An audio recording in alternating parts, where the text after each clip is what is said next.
Coming up on this episode of the DTVC podcast, Will from Exploding Helicopter is back on. We'll be looking at two films from Vinnie Jones. We'll be looking at The Big Ugly and Bulletproof. The next week, Ty from Comeuppance is back on. We'll be looking at Assassin, the last film from Bruce Willis. And we'll be looking at The System, a film with Tyrese, Terrence Howard, and Jeremy Piven.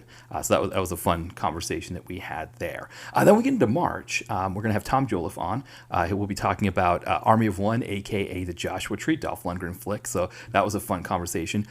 Sean Malloy from I Must Break This podcast is back on. We'll be talking about Replicant, Jean-Claude Van Damme film. So we haven't had him on in a while. And then Rich Hawes from DTV Digest, he'll be stopping by, and we will be looking at two films from Gary Daniels, two of his great PM flicks. We'll be looking at Rage and Recoil.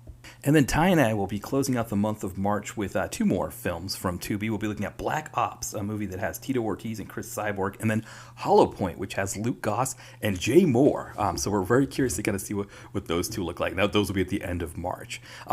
In terms of the DTVC Extra, so we did have an episode last Thursday. We won't be doing one this week. I'm debating about when to post those because, again, I think that Thursday coming too soon after the Tuesday episode may have kind of steps on the episode. So I'm thinking maybe Sunday might be when I drop the DTVC Extras. So we'll see. We'll see how that goes from there. But yeah, planning to kind of finish off the Marvel Cinematic Universe phase 2. So the next episode that we do, that will have, it'll be Captain America Winter Soldier and Guardians of the Galaxy. And then, of course, the third one, or the last one in that series, we'll finish it off with, what do we got there? Avengers Age of Ultron, right? And then Ant-Man, right? Ant-Man. Because I kind of forget with the phase 2, the Avengers movie isn't the ultimate one; it's the penultimate one, which I love that term, penultimate. So those will be then after that when we got the next section of the next season, I guess, of the DTVC Extra. We're looking at Pam Grier films, so I think people will be excited for that. So we'll do that. In terms of the site, we're going to be finishing off the month of February with two films. So Thursday we'll be looking at Equal Standard. That'll be our indie film for the month of February. A film with Ice-T, who Ice-T is fantastic in it, so I'm excited to review that one. And then on Saturday, Tubi original Murder City with Mike Coulter. So I've been meaning to get Mike Coulter on the site, and of course, it's not like he does a lot of DTV stuff. I was kind of, I looked at his IMDb bio, and I didn't think he did a lot of DTV stuff, and he really doesn't. So it was exciting to have a moment to get him on, because I love him in Luke Cage. So he's an actor I'm a big fan of, so I was excited to be able to do this film. Then we get into March. I know what the movies are going to be. I just don't know what order they're going to be in. But for March films, we're looking at, we have 5 Saturdays in March. So I don't know what the indie flick will be for March, but at least for the 5 regular ones, we'll have Fit to Kill, Andy Sidara's film, Codename Vengeance with Ginty and Shannon Tweed. We'll be doing Phoenix, the Daniel Zarrilli film that Ty and I covered on a previous podcast episode, which was a fun conversation we had there. Looking to get more Rothrock on the site with City Cops. Also looking to get Pyun back. The Albert Pyun film that we haven't done before, Left for Dead. I think it's on Vudu. So I'm excited to get another Albert Pyun film recorded then. So again, I don't know what order those 5 movies are going to be in March, but those are going to be the March movies that we have. And again, there'll be an indie flick kind of mixed in there as well. Other news regarding the site, the archive is back up and completely updated. So I also moved it to the top left on the sidebar. So it's kind of, I think it's the top item on the sidebar. If it's not the top, it's like close to the top. But I have updated that. So now you have, so it's easier to get to, but also everything is there now. So all the movies are there. Again, I want to stress though, for people, if you're clicking on old reviews, if you see any Matt Movie Guy links, do not click on them. Still in the process of cleaning those up, so that's kind of the next thing to kind of keep working on there. And one of the updates I have with that is I decided to go in the opposite direction. So initially I was going from the oldest to try to get to the newest, and decided to go back and go in the other direction. So now I've been doing the kind of the newest ones, which I guess they would have been posts from like 2015, 2014 into 2013.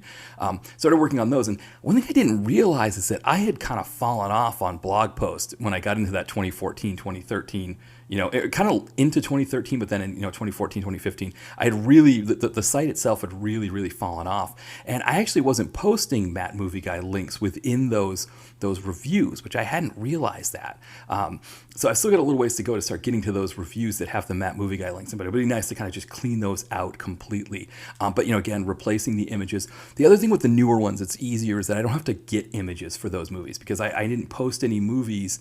None of my recent posts were ones without images, so I don't have to worry about going to find them somewhere. So it's easier in that sense too to just be able to just download the 3 main images for that review, then re-upload them into the site and just get rid of the photo bucket links. So hopefully soon we'll get to a point where we're really starting to cut into those Matt Movie Guy ones. But I kind of went through a good chunk of them over the weekend and started to kind of catch that up a bit. So yeah, so hopefully that'll be the case that as you're going through more of them, you'll encounter fewer and fewer of those Matt Movie Guy links. But again, if you see any, don't click on them because I don't know what happens with them.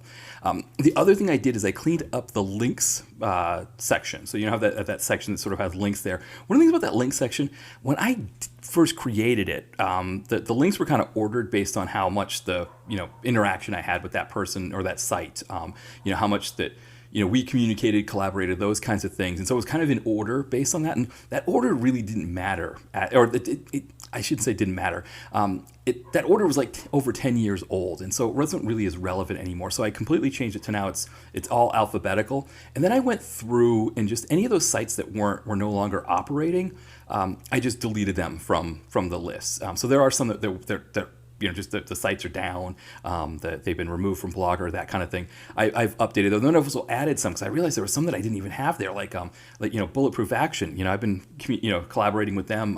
Chris the Brain has had me the past few falls, collaborate on some of the projects that they've been having, like Blood Fist movies or Michael Dudikoff films, and I didn't have them on the links list. I just completely had forgotten to do it. So that's updated now. Should be a little bit more up to date in terms of the sites. I mean, there are some still on there that maybe haven't posted in like 10 years or so, but at least it's an archive that you can go and get information about, which I think is still important. But there's so many that you click on and it's just like, this site has been removed and the domain is no longer available for Blogger or something like that, and it's just, all right, just delete that one from there. So yeah, updated the link site as well. So the main thing is that I'm going to try to keep working on updating those old posts, maybe 3 a day, and kind of see how it goes. The other thing I did last night, if you notice, if you're on Facebook or Twitter, you follow us on there, posted an archive. I'm going to start trying to do some more archives as well because we have so many posts now that are kind of been left there. So probably what I'll do is, so it might even be a post that I clean up out of order, right? So I just go in and clean that one up. But like it'd be like on this day in 2008 or whatever, I posted this one here. You can go back and check that review. So I'll kind of clean it up, get the better posts and stuff like that. But you can at least go back and check that one out, or check those old posts out because there is a lot of old stuff there. People have been going to the old posts. I mean, that's what the numbers have been telling me. So kind of fun is a way to kind of just again sort of get engagement on social media because I tend to really, if you notice on social media, I mean, Twitter, I'll like and retweet a lot of stuff, but for the most part, I'm just like, okay, new post, new podcast, check out my book, check out my thread list, all that kind of stuff.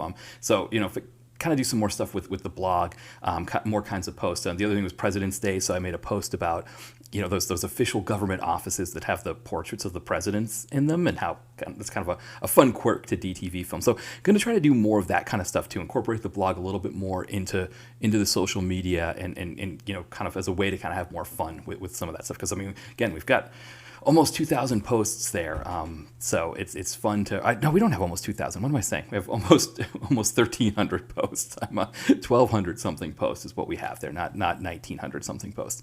Getting a little ahead of myself. Because I think we just did the 1,000 posts, I believe, in 2020. So like 4 years ago. So yeah, I haven't been that aggressive in posting since I came back. But it is interesting looking at the site's progression as I'm kind of going through these old posts, where it's like, in the early going, I try to just get as many posts in a day. And there were points in like, 07, 08, and 09 where I'd have like multiple posts on the same day. One day might have 4 posts. I might just write them all there. And then when I got into like a little bit after that, like 2010, 2011, 2012, I was doing like 3 or 4 posts a week. And so, have like maybe like 13 in a month or something like that. And then, 2013 is when you start to see the drop off, and it's like, fewer and fewer posts. And I was one of the things when I came back from hiatus in 2019, I didn't want to go into that situation where I was going into hiatuses and that kind of thing. And, we've missed some weeks here or there, but I think for the past couple of years, we had a pretty good streak of getting a post in at least, once a week or something like that, which that's going to be the goal going forward, is to at least get one post a week, unless something happens where I'm ill or something else comes up. But for the most part, try to kind of make that happen and kind of keep that consistent. All right, so I think that's pretty much everything at this stage. So what we'll do here is we'll have our theme song here, and then we'll start the episode. And again, before we do that, just a quick reminder about my novels. Don's House in the Mountains, that's the newest one out now. You can pick that one up, Kindle, in paperback. Bainbridge, my short action novel, you can pick that up as well. It's like $2.99, I think, on Kindle, so a good price there. And then, of course, our Threadless. You can find the link to our Threadless in the podcast description. That was something I forgot to mention. So the sale that the Threadless was having, that's no longer available. But I think that happens a lot. My novels, I push the novels a lot, but I also know a lot of people don't have time to read. The novels also don't quite fit with I think for a lot of people, yes, there's some overlap with Bainbridge, but I think a lot of my prose writing is not quite the same audience as the blog posts, but the DTVC Threadless definitely is. John Cross from After Movie Diner, he put together some really cool shirts for some really cool designs based off old VHS covers. So you can go and check that out. And then we also have some logo designs. I know some stuff was picked up during the sale. So again, the sale's off, but still, you can check out the link there. And looking for some T-shirts for the summer. Definitely recommend a nice DTVC either logo or one of those old VHS covers that John designed for us. All right, well, yeah. So let's have our DTVC theme song here, and then from here we'll start talking about Vinnie Jones with Will from Exploding Helicopter.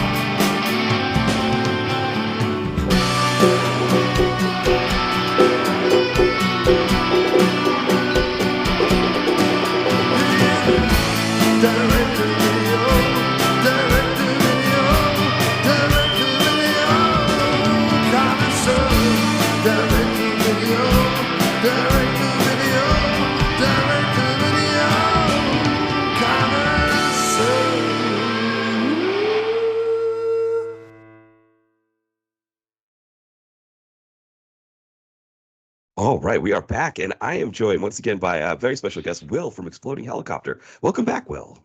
Hello, Matt. As I say every time I'm on, it's always a pleasure to be on your show. Yeah, it's always a pleasure to have you. I think the last time you were on, we talked about Craig Fairbrass, so we're doing another sort of English heavy in this episode. Exactly. I'm flying the flag for British hard man actors. Yeah. Well, I think that probably the big difference between Fairbrass and who we're going to be speaking about, Vinnie Jones, is that Vinnie Jones is almost entirely hard man, whereas like Fairbrass kind of has a lot of range. Yeah, I mean, we don't get to see Fairbrass's range an awful lot, but there's definite examples that you can find in his filmography where he's been allowed to do a few different things. But yeah, I think you're definitely right. We haven't seen Vinnie Jones kind of do too much beyond being a sort of straight-edged hard man. But I mean, he's still got some active years ahead of him. Maybe I'm trying to think of what would be sort of a historical sort of equivalent of where somebody's completely thrown off the shackles of their screen persona and done something really radically different. My mind's failing me on that one, but yeah, could still see some new sides to Vinnie Jones in the future. Yeah, the only one I can think of maybe is Van Damme with JCVD. Maybe. Yes. Exactly that. We're waiting for Vinnie Jones to do that. I mean, we'll know when he's doing it. Sort of borrowing a line from our friends over at Comeuppance Reviews, is when he starts billing himself as Vincent Jones in a bid for seriousness. Exactly. Yes. Exactly. Now, one of the things with Vinnie Jones that's unique, right, is that he comes from He played in the English Premier League, and you were saying that this isn't common, that football players don't go into acting. Exactly that. And it was, yeah, when we were sort of debating what to do on this show, I was sort of making this particular case. I think he's a very unusual actor in that regard, because I think in America there is much more of a tradition of actors moving from the world of sports into the world of acting. I mean, you can go back to the 1930s with people like, Johnny Weissmuller moving from being a Olympic swimmer into becoming Tarzan. You had like Esther Williams. I don't know what it was about Hollywood and swimmers. Again, another swimmer moving into the world of acting. And then you have that from the sort of 60s onwards, this production line of actors moving out of the gridiron game into Hollywood. So people like Jim Brown, O.J. Simpson, Fred Williamson. In the 80s, you had Brian Bosworth. And then in more recent decades, this sort of move, I think the line between professional, WWE or WWF or whatever acronym they're going by at that time, the world of wrestling, essentially moving into the world of acting, whereas that's very much long tradition of that in America, but we don't really have that that sort of career path doesn't seem to be too available for British sports people. I was racking my brains, and I can only think of one other British sportsman who has moved into the world of acting, and that was the boxer Gary Stretch, who had a bit of a breakout role with a Shane Meadows film called Dead Man's Shoes, and then sort of seems to have spent sort of 20 years sort of in the acting game, did quite a few asylum type films, but hasn't made a film since 2016. So I don't know whether he got tired of acting or whether the world of acting got tired of him. I don't know. But yeah, it just doesn't seem to be. Well, I've got some ideas as to why that doesn't happen. I mean, throwing that out there, I just think the world of American entertainment is much larger than the British world of entertainment. So I think there are more opportunities to bring people in from unconventional backgrounds. And obviously, with the American entertainment market being much bigger, you can put Brian Bosworth in a film, and it can still sort of capture the public's imagination. You could probably still make money off it, even if the rest of the world doesn't know who Brian Bosworth is, in a way in which if you put Vinnie Jones in a headline role in a film, nobody, not enough people in Britain are going to know who that is to kind of make it work financially, and it's not going to work globally as a marketing gimmick. So that'd be my sort of theory as to why that sort of route from sports to acting doesn't seem to be available, and certainly hasn't been trodden very many times. Yeah. I think that's a one idea. The other thing I was thinking too is that when we're talking about like football, especially American football, the NFL, but also the NBA, right?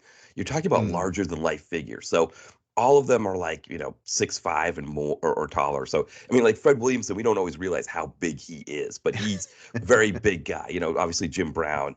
So and then, of course, like you look in the '70s in particular, because there are so many football players that made the jump. You had like Larry Zonka, Dick Butkus. There's just tons of them. Big part of it was that they're larger than life. They're so big that people wanted to see them on screen, and it could really make, and of course at the same time you had this push to like more like hard-boiled detective shows. So, you've got like an episode of Mannix or something like that, or $6 Million Man.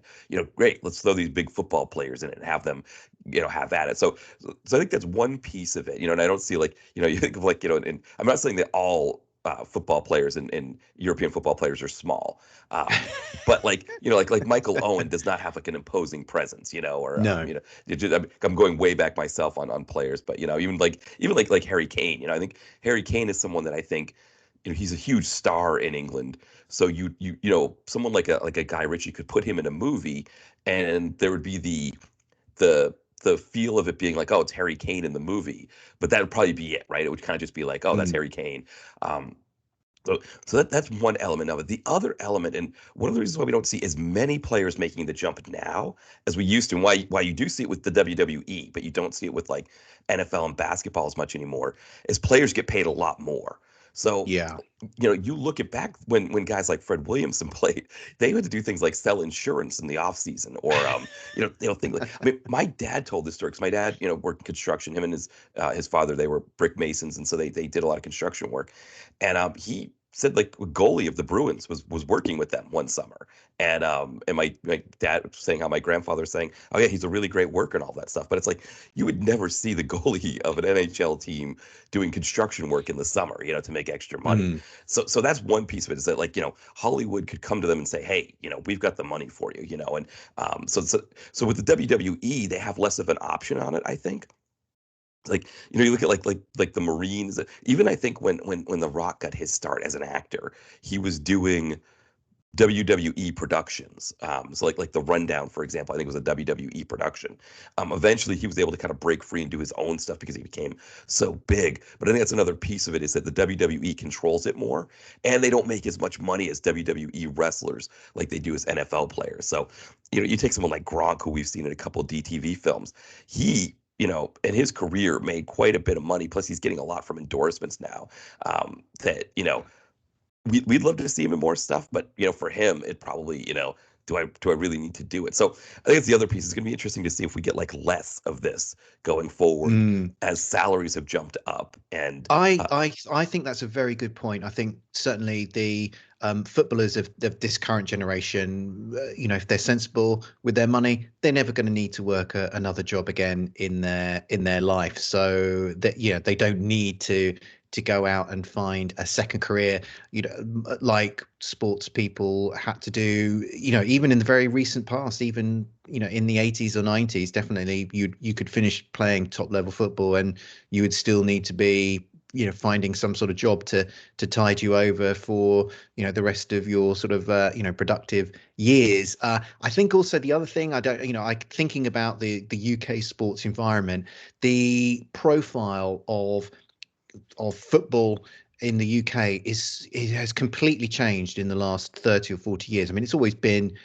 big, but it's just grown even bigger. And you then have this whole media industry now around football that didn't exist in the size or scale that it did. So there are all these like opportunities for there are entire radio stations now devoted to covering football, so they need pundits and guests. There are umpteen TV shows that cover that same sort of ground. So there are just all these other media opportunities that never existed in the past, and so that's a sort of natural sort of second career for these people, rather than being necessarily sort of, if they're going to be in front of a camera, they're going to be on some sort of talk show about football, rather than in front of a camera getting beaten up by by Mannix or by Banachek or whoever.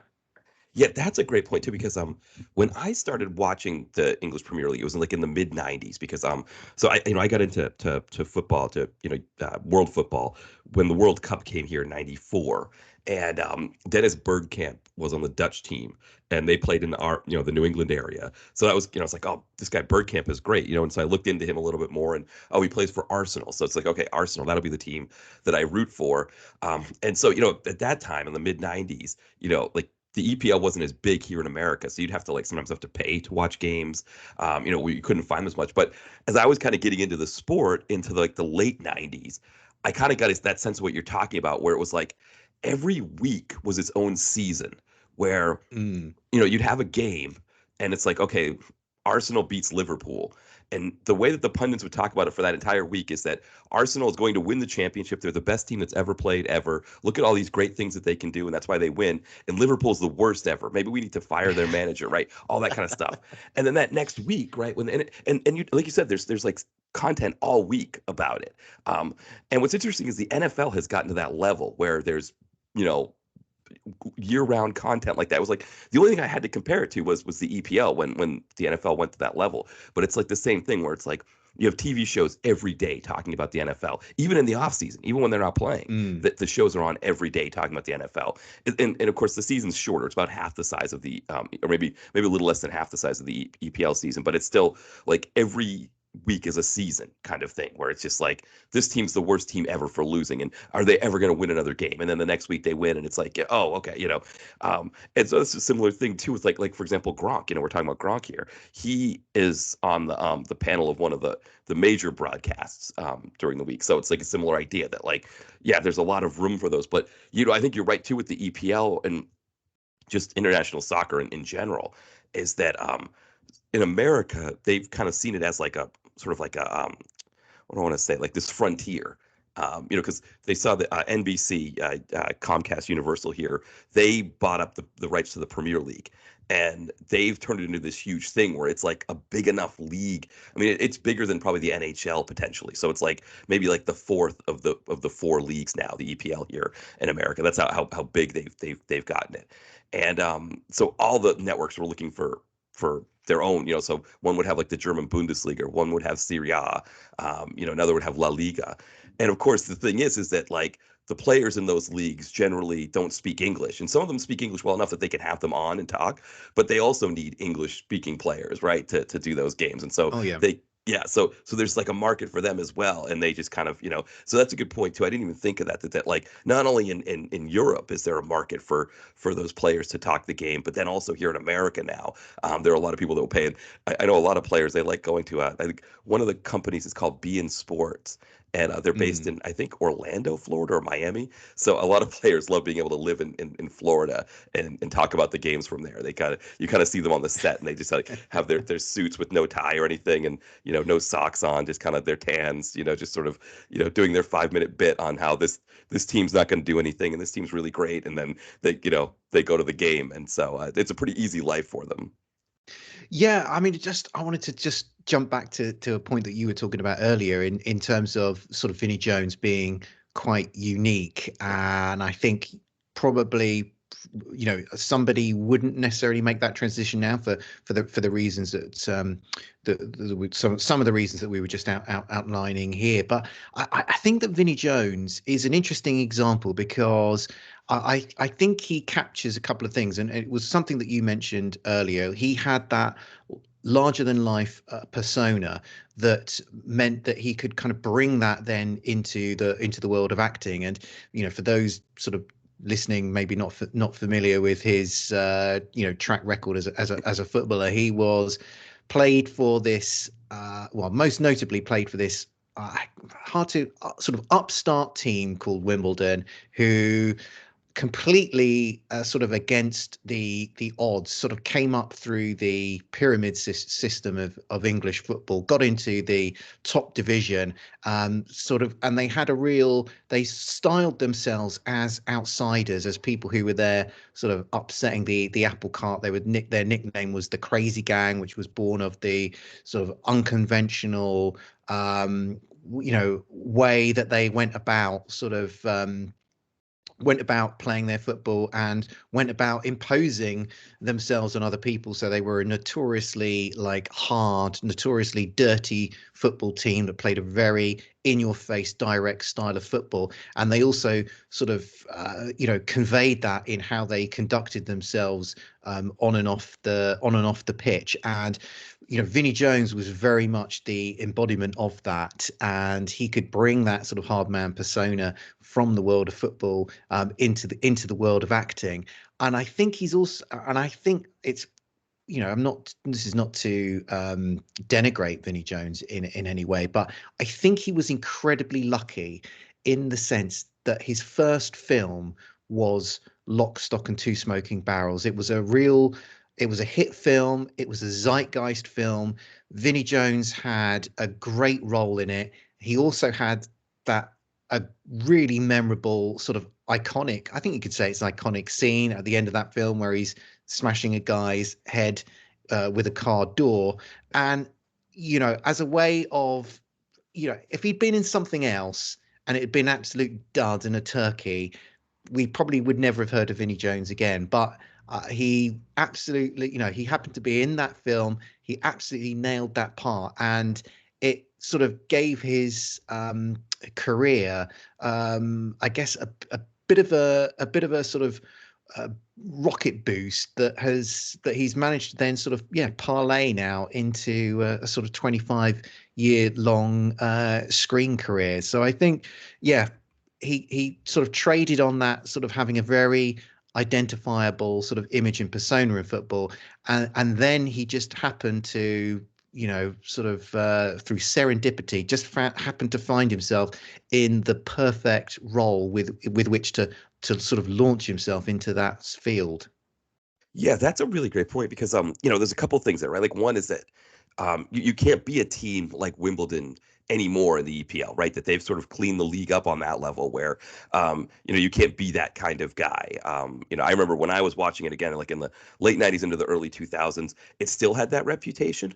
That you would Mm. have teams that were like the lower, like kind of like Wimbledon type teams that could manage to stay in the middle of the table and keep themselves from being relegated by being like eking out points against the really good teams and beating the bad teams, right? And but like you said, like they didn't have the talent, so they would just muck it up really bad for that, for that 90 minutes. And excuse me, one that comes to mind is Stoke. I remember Stoke stayed up for a long time, and I remember actually there's this English themed pub in Portsmouth, New Hampshire, where I grew up, and I remember going there to watch games one time, and a family from Stoke just happened to be there, and so I was talking with them about it. Like they had traveled all around England to see the team play, and yeah, they talked about that, like how for them as fans of the team, they never would have expected that they would have stayed in the Premier League, the top flight for that long, but they loved it, that they managed to find a way to do it. And so, yeah, that's a kind of a thing where nowadays, right, you've got to really have a lot of talent on the team. That someone like a Vinnie Jones, perhaps, like on a,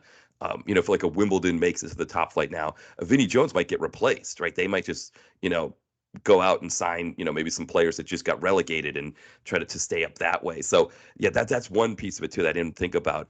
And then also too talking about Lock, Stock, and Two Smoking Barrels. It's interesting how like when you look at the cover of that now, it's Vinnie Jones on the cover. And it's almost like, especially here in America, he was like the one that stood out. Like everybody loved Vinnie Jones in that movie. It was just like he's just crazy. And I Mm. think that's a big piece of how he got into a lot of these direct to video roles here in America because it's like, oh, let's just throw him in. You know him from Lock, Stock, and Two Smoking Barrels. You know, here's some other stuff that he's in that you'll want to check out. And I think that was that's another piece of it. I think too is like having that reach beyond America, beyond England. Mm. Vinnie Jones is one of those few, like, we were talking about Craig Fairbrass, or like a Nick Moran, for example. Or, I mean, I'd say Statham's probably the other example, right, of someone who has kind of broken through in America, but by being unabashedly English, right? Or, Yeah. Scott Adkins, how many times does he do an American accent? Or, there's so many actors that do American accents when they come here. But definitely Vinnie Jones and Jason Statham have made it work. And it is kind of interesting how each of them have made it work, right? Where Statham is more, I mean, yes, he's doing a lot of action stuff, but he's also an actor. Whereas Vinnie Jones kind of parlayed his football career into that. Mm. And actually, you've talking of Jason Statham, in terms of sportsman turned actors, he of course was a diver Right. before he became an actor. So actually, you've made me think of another British sort of athlete who has then sort of turned their hand into acting. But yeah, it's yeah, I think it was interesting. Obviously, sort of Lock, Stock. I mean, which Jason Statham was in that film as well. Yeah, really sort of launched, I guess, both of their careers. I mean, after Lock, Stock, you had, and it was such a sort of eye-catching performance that Vinnie Jones did in that. He was, sort of swiftly put into the ensemble for sort of Gone in 60 Seconds with Nicolas Cage, and he then made Swordfish, I think a couple of years after that, which was another sort of big Hollywood movie at the time. But after that, I think Hollywood realized that what Vinnie Jones offered, there were probably plenty of people who were offering what Vinnie Jones offered. He's then, his career is then sort of settled into the sort of the DTV phase that we sort of know him mostly from now. I mean, he gets the odd. He's had the odd sort of. He's bobbed back to the cinematic surface in a couple of times. He was obviously in the one of the X-Men sequels and Escape Plan as well. But I feel sort of Vinnie Jones is kind of, he's now at the level really in his career which I think he's probably most suited to, and that I say I do not say that in any way to denigrate him, because I enjoy the films that are made at the level in which Vinnie Jones is currently working at. Yeah, well, because you make a really great point with the uh, you make a really great point with the X-Men movie, because he was still kind of big enough at that time. It was like 8 years after 8 years after Lock, Stock, and Two Smoking Barrels. So it wasn't far enough out that that it made sense, like that he would Yeah, play Juggernaut. That was him playing that part. Like that made sense. Of course, they're not going to put him in an X-Men film now, are they? I mean, right. that's where we're at with him. Right, exactly. Yeah. Or if they do, he's going to have a very small part in it. So, yeah, so that's kind of, yeah, you're right. He's in it. And to be honest, that didn't take that long either. Like in 2010 he was doing Lockdown, one of the, I think that was one of those tap out movies with all the UFC fighters in it, and he was doing that kind of stuff at that point. So, yeah, so he it doesn't take long really. Before, but I think in his case, I think because he was someone who, he wasn't like a Stallone type or a Van Damme type or any of those, where he was used to being the marquee name for so many years, and then suddenly he had to fall Yeah. into the world of DTV. I think, like we talked about with him, he was just so happy that he had this second career after football, that he was like, yeah, I'll take whatever you got here. I'm happy to be making money doing this. Yeah, absolutely. I think he came up playing non-league football, then then managed to become a professional, go full-time, playing football. So I don't think that, in terms of his I think some of these, in terms of his sports career, he knows what it's like to be, at the on the bottom rung of the ladder, as much as he knows what it's like to be at the top. So I don't think he has that sense of ego in the way in which some of these players who like break through as a 17-year-old at a top club, and their sort of entire careers are spent playing at the highest levels of football, being flown first class here, there, and everywhere. And if they're then sort of asked to sort of slum it, they're kind of mortally offended. I think Vinnie Jones knows, he feels, I think probably feels very lucky to have had the football career that he's had, and as you were just making the point just now, probably feels very lucky to have an acting career of any description, and certainly feels very lucky to have had the acting career that he's had, which has meant he's been in some big films. Also, it's meant he's been in some films you never heard of. But I think he just just keeps putting himself out there, and he's kind of bobs back to the surface in here, there, and everywhere, and he's probably just waiting, a bit like sort of Michael Caine's approach to, you just keep doing the next best thing that you're offered, and sometimes sometimes you find yourself in a piece of junk, and then sometimes you find yourself in something that's up for an Academy Award. Well, yeah, and I think too, looking at the first of the two movies we're going to look at here, the Big Ugly. I think if you were to tell Vinnie Jones in 1995 that he was going to act opposite Malcolm McDowell in a direct-to-video movie in 2023, he would think that's the greatest thing ever. And I think there probably was a part of him when he was doing this role that was thinking like, this just keeps getting, like I never would have expected this kind of thing. So I think that you're right. Like there is probably a part of him like that, again, that just feels very fortunate that he's even being able to do this, and it's just, hey, if the roles are there and the money's okay, I'm here to keep going for it. Yeah, absolutely, and I admire that type of just sort of roll your sleeves up and get on with it attitude. As opposed to just sort of sitting around waiting for the perfect script to drop through your letterbox. Right.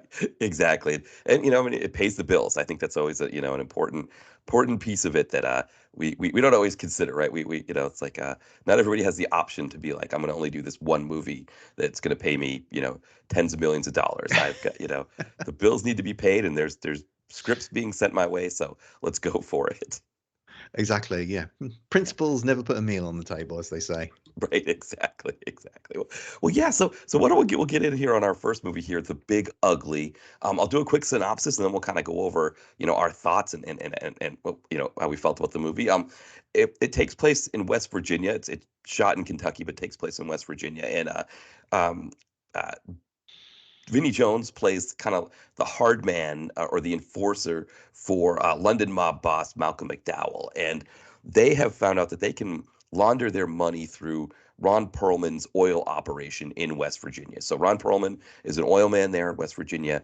He can't get a loan because nobody really likes his methods as an oil man. He's a little unconventional, but he's going to have his money laundered. And then, of course, the dividends for the profits they make from the oil is going to get paid back to Malcolm McDowell. So that's how he's going to make his money. So the money's going to be laundered, all that kind of deal. So they're in West Virginia. They're celebrating their deal. And Vinnie Jones, he brought his girlfriend with him, or his wife, and she disappears that night. And it turns out that Ron Perlman's son is not a nice guy, and he has killed her. So now Vinnie Jones is on a mission of revenge. He wants to take out Perlman's son. So of course this is an issue for Perlman because he knows his son's a bad guy, but he also doesn't really want his son to be killed. And then McDowell comes back into the picture to try to sort of mitigate things, and so that's where our issues come up. Is Vinnie Jones has to get revenge. Everybody else doesn't want him to get revenge because it's going to ruin their deal. But unfortunately, they might not have any choice in how that goes. So yeah. So Will, what did you think of The Big Ugly? Well, the description that you put out there of the plot makes The Big Ugly sound like a very familiar film where you have a character, in this case Vinnie Jones, who sort of is so enraged by the sort of disappearance and then death of his girlfriend that he becomes a unstoppable force for revenge. And this plays out amidst the drama of between the sort of the loyalties of the characters that you've described there, Ron Perlman and Malcolm McDowell as the sort of the two bosses of their different operations. But that's not the film that we actually get here. And Right. bizarrely, it's very much a drama rather than some sort of action revenge thriller. And it's a it's you kind of the first I've watched this film twice. First time I watched it, I was like, okay, it's going to get going now, and then didn't quite get going, and then like, okay, now it's going to get going, and it never really does get going. It is very much a drama rather than an action film. I've got I've not necessarily got a problem with that. I watch all types of films. Very happy to watch a drama. The trouble is the drama between all of these characters is not that interesting. And The Big Ugly was perhaps a bit too close to my opinion of the film is a bit too close to the title of the film. It was a bit ugly, this film, and it was. I mean, it's fine. It's watchable, but it's not that interesting, and it's not that great. I mean, that's my two penneth worth on the topic. No, you make a great point. 'Cause, I mean, one of the things, right, just talking about, Vinnie Jones being an unstoppable force. Actually, he's pretty stoppable, isn't he? Like, He's very stoppable in this, which makes you wonder why on earth. This is not what you watch Vinnie Jones for. Right. Right. You don't want to see him getting beaten up by like a beady-eyed rich kid, which is what happens, and it makes zero sense. Like, and I almost thought he was playing possum, but he wasn't. He was actually getting beaten up by this guy, and it was like, okay, what are we doing here? I mean, the other thing, of course, too, and I think this is where you realize you're in a different movie, right? Is he discovers his girlfriend's missing. The woman at the bar gives him her dad's truck and some clothes to find her. He goes down, finds the body pretty quickly. So there's no mystery about whether she's dead or not, right? It's very quick that there's no maybe damsel in distress thing or her being held captive or anything. It's like, no, she's dead. Okay, so now we know. And then he finds the son very quickly. And it's like, okay, this is an hour and 45-minute movie. And we're like maybe 15 to 20 minutes in, and we are already at what should be the end of the movie. Something's not right here, and it wasn't right. We were going to have this I don't know, like this start and stop kind of thing where, Vinnie Jones would have a machination about how he was going to get revenge on the son, and then something would happen to stop it, and it would just be this sort of this thing, and then in between, like you said, the drama was not all that compelling. I mean, we have the woman who runs the lodge or whatever, who I guess the deal is that she's like sober, or Yeah. she's quit drinking. But her character like is not all that compelling, and her interplay with Vinnie Jones. I mean, yes, I could see her being intrigued by Vinnie Jones and Malcolm McDowell. Being in West Virginia, probably doesn't see too many people from the UK, so she's probably intrigued by them and wanting to get to know them and help them.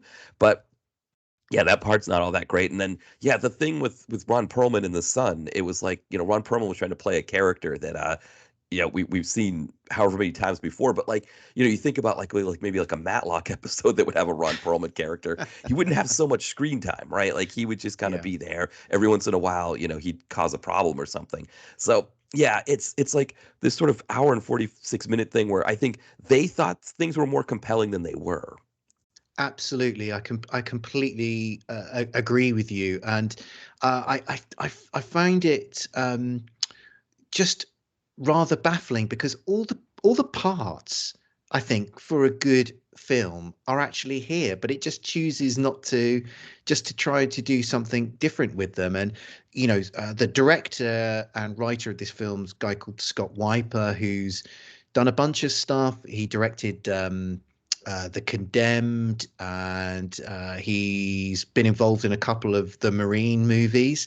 And it feels like with this, which are, I mean, those films, I've seen them, very like functional, like action films. And it just feels like with The Big Ugly, Scott Weiper is trying to do, my guess is that he's trying to do something.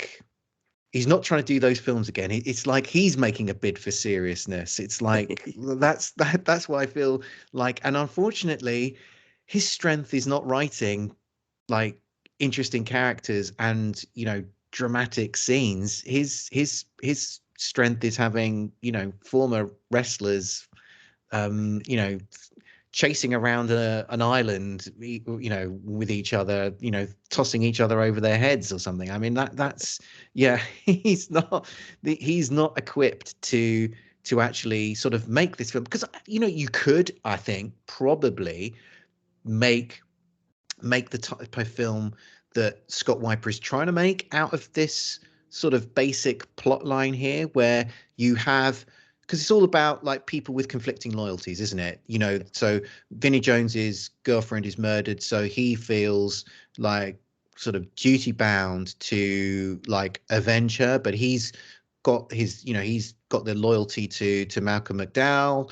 You've got Ron Perlman's, oil man, and Malcolm McDowell's, mob boss. They've got a shared history, which means that they have like a loyalty to each other. Ron Perlman's, he's obviously the loyalty to his son. So, those bonds are being pulled into conflict with each other because of the sort of what's happened in the plot here. So yeah, I guess you could make a drama out of this, but yeah, it's Scott Weiper's not got the writing chops to make that work here. And yeah, it's feels a little bit like I ended up feeling like I was a little bit missold by this movie. Yeah, the old bait and switch that we get. Yeah. And I will be honest, like it's very common when you see that runtime. I think that's part of it, is that more often than not, the hour, the 100-minute ones are the ones that or the 100-minute plus ones. Those are the ones that end up going off the rails in some way. Mm. It seems like if you can be tight in that 90-minute window, there isn't as much of a chance to be something different, or to kind of run Yeah. off the rails. I think the other thing too, going back to Scott Weiper, as a writer and director of this, I almost feel like he was trying to do something Shakespearean. That you could Yeah. kind you could see that come up, right? Like that, maybe like because there's almost like a father-son dynamic in both cases. Oh Um, yeah. yeah, and I think I was trying to think like why it would work. I mean, obviously why it would work when Shakespeare's doing it is he's greatest English language writer ever. So that's obviously one part of why it would work when he's doing it. And that's, I think, part of the reason why a lot of people just adapt Shakespeare instead of trying to come up with their own version of something, because you just he's already created the characters for you, and it's already got hundreds of Mm. years of success behind it that people can work with. But there was sort of that element to it. I was trying to think why. What is it about like a Shakespeare play that would make it work that this one wouldn't? And I I I couldn't really. I couldn't put my finger on it. I think the one thing is that the son character.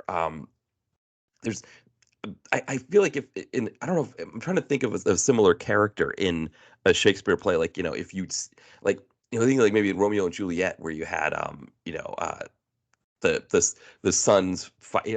I'm just trying to think of like that character. Like you wouldn't see them as much in the movie as you see Junior, the Mm. evil son. You see him in a lot of these. I think also too the scenes go on longer. I think some of the scenes that we get if it was a Shakespearean context, like for example, just to give people a sense of one of the scenes, so there's this character named Will who Ron Perlman has hired Will to sort of keep his son out of trouble.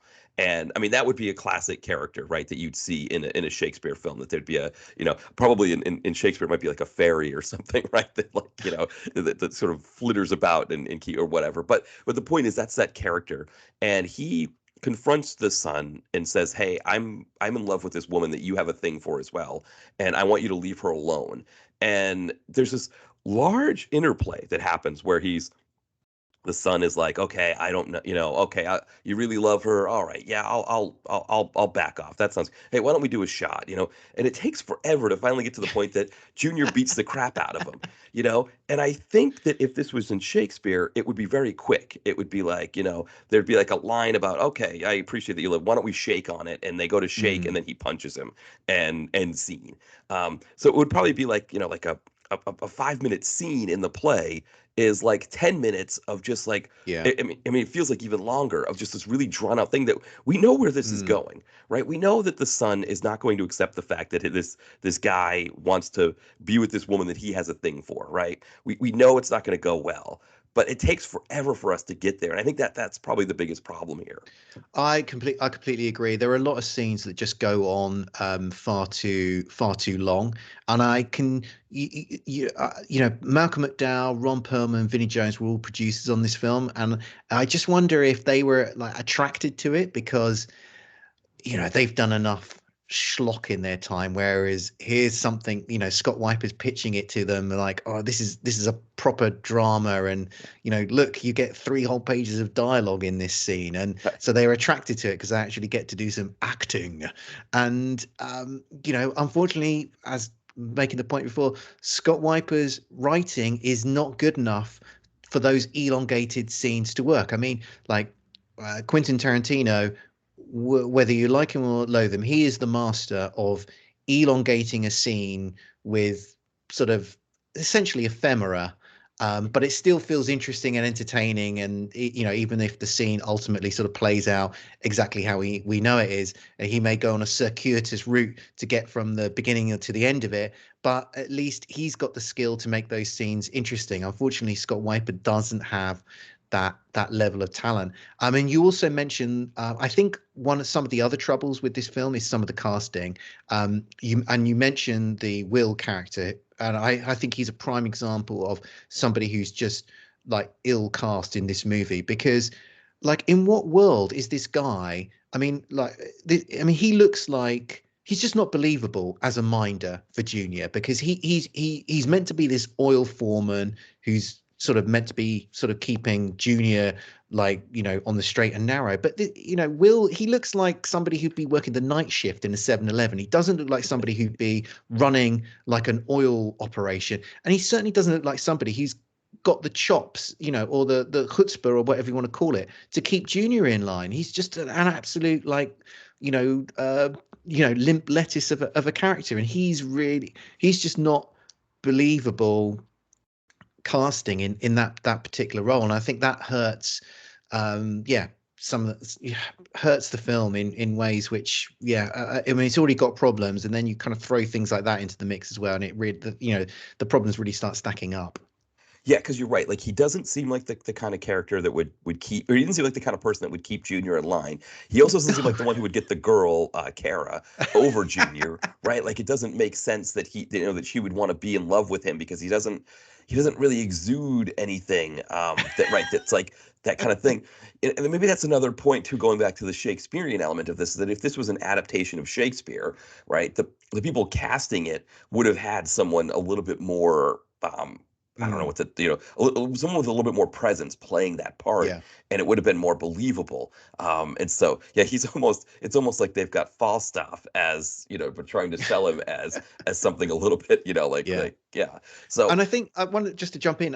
You mentioned a scene. I think there's another problem this film has, and I think it often in various parts doesn't know what tone it's trying to strike. And you mentioned that scene that happens, the fight between Vinnie Jones and Junior, that happens about 20 minutes into the film, which you said, this is really should be the climax of the film, and it happens very early in the movie. That scene, got Vinnie Jones fighting the man he believes has murdered his wife. So, it should be like a really sort of like pivotal moment of the film. And then the film soundtracks that scene with this twangy guitar music, which makes it feel like a sort of inconsequential dust up between sort of two hillbillies. And so it's like, well, that scene really like jumped out at me. It's like, what are we doing here? This is like, shouldn't this be the dramatic heart of the film? But it's playing out like, just sort of like a throwaway bar dust up scene. The film has these scenes which, yeah, where the tone just feels like off, or like certainly left me feeling confused as to what the scene was trying to tell me. yeah, and that's the thing too, is that was just one of many scenes too, where it was like you said, the tone was off because we're going into that scene expecting Junior to get his comeuppance, right? We're expecting Vinnie Jones to just beat the crap out of this kid and maybe go to jail, right? Maybe the cops come and arrest him while he's beating him up or whatever. But that's what we're expecting, right? We're figuring that, Nealon is the character's name, Vinnie Jones's character's name. He's this hard man who's been working for Malcolm McDowell for years. He knows how to take care of business. We've established that he's a guy who knows how to take care of business, and he's gonna beat this kid up quite a bit.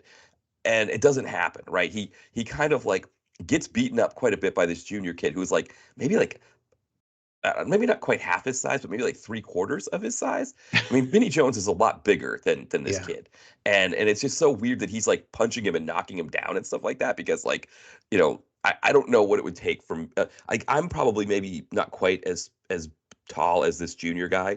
I'm like 5'7", but I would not be like just knocking Vinnie Jones around. Even if, the fact that Vinnie Jones is like Mm, 15 years older than me, right? I still would not just be able to like punch him and knock him down. yeah. And so you've got that element there. And then it seems like every time Vinnie Jones sets up a plan to take out Junior, it's almost like, oh, well, based on the slider bar of how far along we are in the film, something's going to happen to mess it up. And again, it always seems to go against his type as who he is. He sets up this whole elaborate thing with Kara, the woman Kara, to sort of Mm, essentially lure Junior out so he can, get his pound of flesh from him. And then Malcolm McDowell and Ron Perlman show up and say, okay, no, you can't kill Junior. So he just disappears. And then he goes up on the mountain, and of all the ways to get caught going up on the mountain to try to like infiltrate, and it just very easily somebody comes from behind him with a gun and is like, like you all the time you've been working for this Harris guy, you haven't been in situations where you've had to watch your mm. back and make sure nobody's sneaking up behind you. Like it took like a lot of like, I would say like leaps of faith. But really, what it really was just like, okay, we've got. I want this to be a feature film, so I've got to keep putting in elements to make the movie go longer. Yeah. And they felt artificial. Like it didn't feel like his character would be committing these mistakes along the way. And he's only doing it just to keep the movie going. Yeah, and there are. I think that's not the only aspect in which this film has characters who act contrary to the way that we would expect them, or the way in which they're set up to behave. So, we have Ron Perlman's oil man character, and he's introduced to us as kind of an organic oilman. The Yes. best. Like he doesn't want to harm the landscape. He doesn't want to rip off the people who own the land. He's gonna like drill for oil in the right way. Right. And so he's got this bond with Malcolm McDowell's character, because he's done him this favor in the past.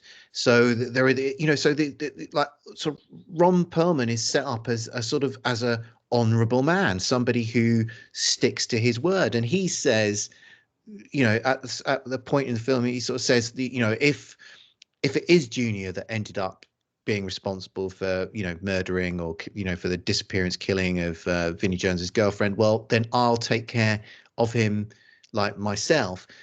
Now that doesn't transpire, but the film sort of doesn't. You'd think that's setting something up. That's setting up a moment, like a dramatic moment, where Ron Perlman is going to have to be like either a man of honor to kind of honor to himself in saying, look, I said I would do this thing, being good to his word, or loyalty, or going or sticking with like loyalty to his son. But you sort of think it's setting up that sort of dramatic moment where he has to sort of choose to, he has to choose a lane of which he's going to go down. Doesn't do that. It just sort of Ron Perlman just sort of strolls out in that scene that happens at the end of the movie, and it's quite clear, immediately he's siding with his son, and it's just like, well, what was the point of setting up all this stuff about sort of Ron Perlman being like the last honest oil man in Virginia? I mean, that was a waste of the previous hour and 30 minutes. Yeah, now that I wonder because so the writer or the director Scott Weiper, he is from like kind of the area of Ohio he's not completely on the border with Ohio and West Virginia, but I think he knows that area probably. And one of the history of West Virginia is that coal companies kind of went in there and just destroyed the mountains. I remember seeing there's a documentary that they did on Appalachia. And it's interesting too. We refer to Appalachia as just that area, kind of like the southern mountains area, even though the Appalachian Mountains go all the way up through to Maine. And when I hiked in New Hampshire, I was hiking the Appalachian Mountains as well. But anyway, but I wonder if he was trying to harken back to that piece, right? That like, oh, these coal guys came in here and destroyed the mountains. I mean, essentially what they did this thing where they would just blow off the top of the mountain and then just like dig in and just grab all the coal out of it. So you have these like big nasty like holes in the earth that would just completely destroy the area. So I do wonder if he wanted to fit that piece in. But on the one hand, he's like, okay, I'm from this area. This is something that a story I want to tell, but he doesn't really tell it, right? He just sort of like. Like, because he doesn't really get into that part of it. All he says is that, Ron Perlman, wants to show that he respects the land. And the other thing, too, is I don't even know how you get oil in West Virginia without fracking. And that's, he says he's not going to be a fracker. But as far as I know, like, that's the only way to get oil out of West Virginia is to, and also in Western Pennsylvania, in the state that I live, they also do fracking. And so that's another piece of it. I don't know where there's oil in West Virginia that people are getting without doing that. Yeah, it is sort of one of many sort of threads and strands that are sort of set in play in this film, but that don't sort of spin out anywhere. And I mean, there's a very minor, irrelevant one, really, ultimately, where sort of the whole thing with the Vinnie Jones drinking bourbon and milk throughout the movie, whereas he's sort of introduced to this drink early in the film as a hangover cure, but even later in the film, when he's no longer presumably hungover, he's still sort of constantly drinking milk and bourbon. I don't know why. I kind of expected to find out at some point, but I mean, still hasn't tempted me to try it. I mean, clearly Vinnie Jones likes to drink it because we see him knock enough of those cocktails back during this film. Right, exactly. Yeah. It's one of those things, like, you get these movies. I mean, you have this woman who's like the wise bartendress who, it's almost like in a video game, almost like if you're in a video game, right? It's like, Vinnie Jones's character wakes up in the video game, right? And it's like, oh my God, where do I go? And then the game has like a little like arrow over the bar, and he goes into the bar and talks to, and this, that's like, you kind of get like a ding sound, and you get car, and you get, it's almost kind of like that element of it. But yeah, she's like, oh, this is my dad's hangover remedy. This is and so it's like, there's maybe this idea that he's sort of this broken down drunken guy, but they don't really delve into that enough either. It's almost like, again, going into the Ron Perlman part of it, where it's like Ron Perlman never has a tough decision to make, right? At any point where his honor is on the table, right? Yeah. And I almost think too, like it might have been even better to go in the other direction, right? Whereas like if he was just pretending to be an honorable guy the whole time, but actually he was just a jerk, and he's has like what if like the people, because like one of the stories is that there's like a some of the mountain people are there, and they like they give him food or something like that because they appreciate, whatever the deal is. And if he like had ripped them off and he was destroying the land, and they were like, oh hey, Vinnie Jones, you need our help, yeah, we're happy to help you, take this guy out because he's a jerk, and Mm. and he was lying the whole time. That would have almost been more believable, right? Than the Yeah. fact that he's like, well, it's my son and I have to protect him, and I'm gonna, that part of it seemed a little bit off. Like that he would want to kill Vinnie Jones because Vinnie Jones was trying to kill his son for killing a Mm. woman. That didn't seem to fit as much. Yeah, I mean, that definitely would have been, I think, a better direction to go with this film. I mean, you could have gone another direction. You could have done a sort of more. It'd probably be a very terrible film. But I mean, I was thinking, this is right for Cockneys versus hillbillies kind of action.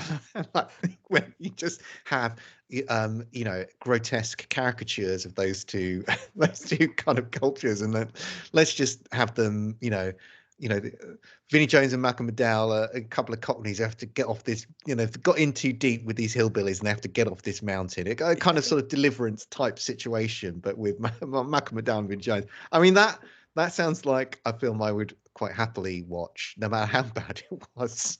Well, because they almost tease that too at the beginning, right? Because there's a scene at the beginning where they're at the landing strip waiting for Malcolm McDowell's private jet to fly in, and Ron Perlman sees a group of guys that have a rebel flag. Yes. And he goes over and rips the flag down and tells them, I don't care about your politics, but that's a loser flag or whatever. Which, to be honest, it's a loser flag in the sense that yes, the rebels lost the war, or the Confederates lost the war, but it's the mind, like kind of anti, post-war South. They the southern states kind of got back pretty much what they lost in the war, and Mm. it's not like they it's so it's that idea. It's kind of more like, listen, you're being racist. Is I think this idea that he's sort of parsing whether they're racist or not, and that's the issue. It was kind of a weird thing anyway. And the other thing too is that the reason why West Virginia even exists is because it broke away from Virginia in the Civil War and it joined the Union. So that's the other piece of it that's interesting. But anyway, so we get these characters, right? These sort of like you said, these sort of hillbilly kind of, what you think of when you hear West Virginia. And that's it. We see them in this one scene, right? I don't even know what they're there for, than to establish that Ron Perlman thinks that the rebel flag is a loser flag. Um, but that's it, right? I mean, even the fact that there's, the police officer is talking to a black police officer who sees the rebel flag and is uncomfortable with it, the Confederate flag, and he's uncomfortable with it. And instead of being like, hey, I'm not letting, Mm. defending the police officer, he's like, well, it's a loser flag. I'm taking this down. So even that, like, it's almost like, is he an honorable person or not, right? Because he didn't really defend the police officer. He just told them it's a loser flag, and I don't like losers around here. So even as an establishing point, it didn't. I don't know what it established in his character. Yeah, I completely agree. I mean, it's as you say, just another example of a scene which is telling you something, but you're not quite sure what it. There's a lot of scenes like this in the film which you're either not quite sure what they're telling you, or they're telling you something that is seemingly in contradiction to something we were previously told in another scene, or later find out in another scene. And just is an example of this film. It just doesn't seem to be exactly sure, I don't know, what story it ultimately wants to tell, or or what it wants to do with its characters. It's a strange old movie. And here's a strange old fact. I was reading a few things about this film. Matt, did you know that The Big Ugly was the #2 box office film in America when it was Wait, released? because I guess because it was released in 2020. Is that? That's right. It was one of the few films that was actually on in whatever the handful of cinemas that were still open during the pandemic. So this film actually, just on the back of being on in 68 screens, that was enough to propel it to #2 in the American box office. What? Who would have thought it? Y- Certainly not if you've ever watched this film. Would you think this is the number two Right. box office Yeah, I hit? could, and I could see like, for example, a place like West Virginia. It was one of the states that I think was not very keen on social distancing and and those kinds of things. Of course, a lot of the people who live in that state have a lot of the comorbidities and don't have great insurance. So it was like that was one of the states that had like a higher death toll when it came to COVID. Mm. But I could see what southern states, places like West Virginia is kind of a not quite a southern state. It's hard to explain. It's like some people consider it mid-Atlantic, but yeah, I could see them being like, oh, yeah, I don't care about this COVID. I'm gonna just go in and see this movie, and then 2 weeks later they're on a ventilator and just like, yeah, like well, and they got to see a movie that that's kind of a macabre thought that for many people, how many people this was the last movie they saw in the theater. So yes. Oh God, I don't. It's just Yeah. I'm going to hurriedly watch. Well, this is the last film that I've watched, so I'm going to very hurriedly watch something else in Yes, get case something I'm. else out of you. Yeah, I watched Captain America: First Avenger last night, so I've got You've got a clean slate. I've got a clean slate. Yes, If the exactly. Green Reaper comes for you at the end of this Right. podcast, you're at peace with the world. So, Exactly. okay. Exactly. Yeah, for Well, I sure. mean, we've been quite critical of this film, but I think uh, just to say something positive about it, I mean, we've got a really good cast here Yes. Yeah. for this level of film. I mean, we've got Vinnie Jones, Malcolm McDowell, Ron Perlman, obviously got Bruce McGill in here as well. So there's a lot of like people who know what the hell. I mean, there's some other familiar faces in this film as well. There's a guy, um, another British actor in this, gets bumped off quite early, but he was in Oh Lock, yes. Stock, and Two Smoking Barrels. Stephen Marcus, he was Nick the Greek in that film. He's been in a ton of stuff over the years. So there's actually, a lot of good actors here. So this is. And the film does look very good for whatever money they made this. Or the production quality is there. Is a very I mean, we've all watched some shonky stuff, but this actually is, very well photographed movie. We get some good actors here, and it's absolutely fine. It's watchable. It's just not very good. Right. Well, I think the cast, you make a great point with the cast, because I think that might actually be what hurts the film as well, because, we talk about the Will character and how he doesn't really fit. Like he doesn't, Mm, and it's like you've got Bruce McGill as sort of this other enforcer for Ron Perlman, and you're like, why isn't he the babysitter for Junior? Because he's the one who yeah. like gets stuff done and knows how to do stuff. And they explain it like, oh, he doesn't know how to do finesse or whatever. And it's, but it's like, so you get all these characters that are like all these like really heavy hitters that just how to carry scenes and just really really make it work. But then you've got this whole interplay between Will and Junior that we just see constantly, that's almost like, why am I watching these two when I've got Ron Perlman here, or I've got Vinnie Jones, who's he's been sitting in a jail cell for the past 20 minutes, and I haven't, or Malcolm McDowell is suddenly why don't I have more Malcolm McDowell? And it's like, Mm. I think that's another piece of it, is that like the cast is really great, but in a way, because a lot of times a good cast will enhance a film, but in a way it also revealed the warts a little bit more, I think, too. Oh yeah, I think that's a great point. It definitely highlights some of the deficiencies in the storylines here. I mean, I think you could completely cut out the whole business with Will and Cara out of this Yes. film, and it wouldn't affect it in the slightest. And then, as you say, like Bruce McGill, he'd be much more convincing as like an oil drilling foreman and as somebody you would employ as a babysitter for Junior. So you can start then sort of shifting around the talent into some roles which they're perhaps got the bit that they'd function a bit better. So yeah, it's a film full of like strange choices, bad choices, poor choices. Well, because going back to that whole idea about Ron Perlman's character being maybe potentially being a fake honorable man as opposed to not being honorable. What if what it is that Bruce McGill is following around Junior, sees Junior kill Vinnie Jones, his girlfriend, and he helps dispose of the body and tells Ron Perlman. And so now the mystery is that Vinnie Jones is going to find out what happened, and they're all covering it up, and so then it's like a kind of a little bit more of that suspense thing as opposed to this whole start and stop thing that we get throughout the film.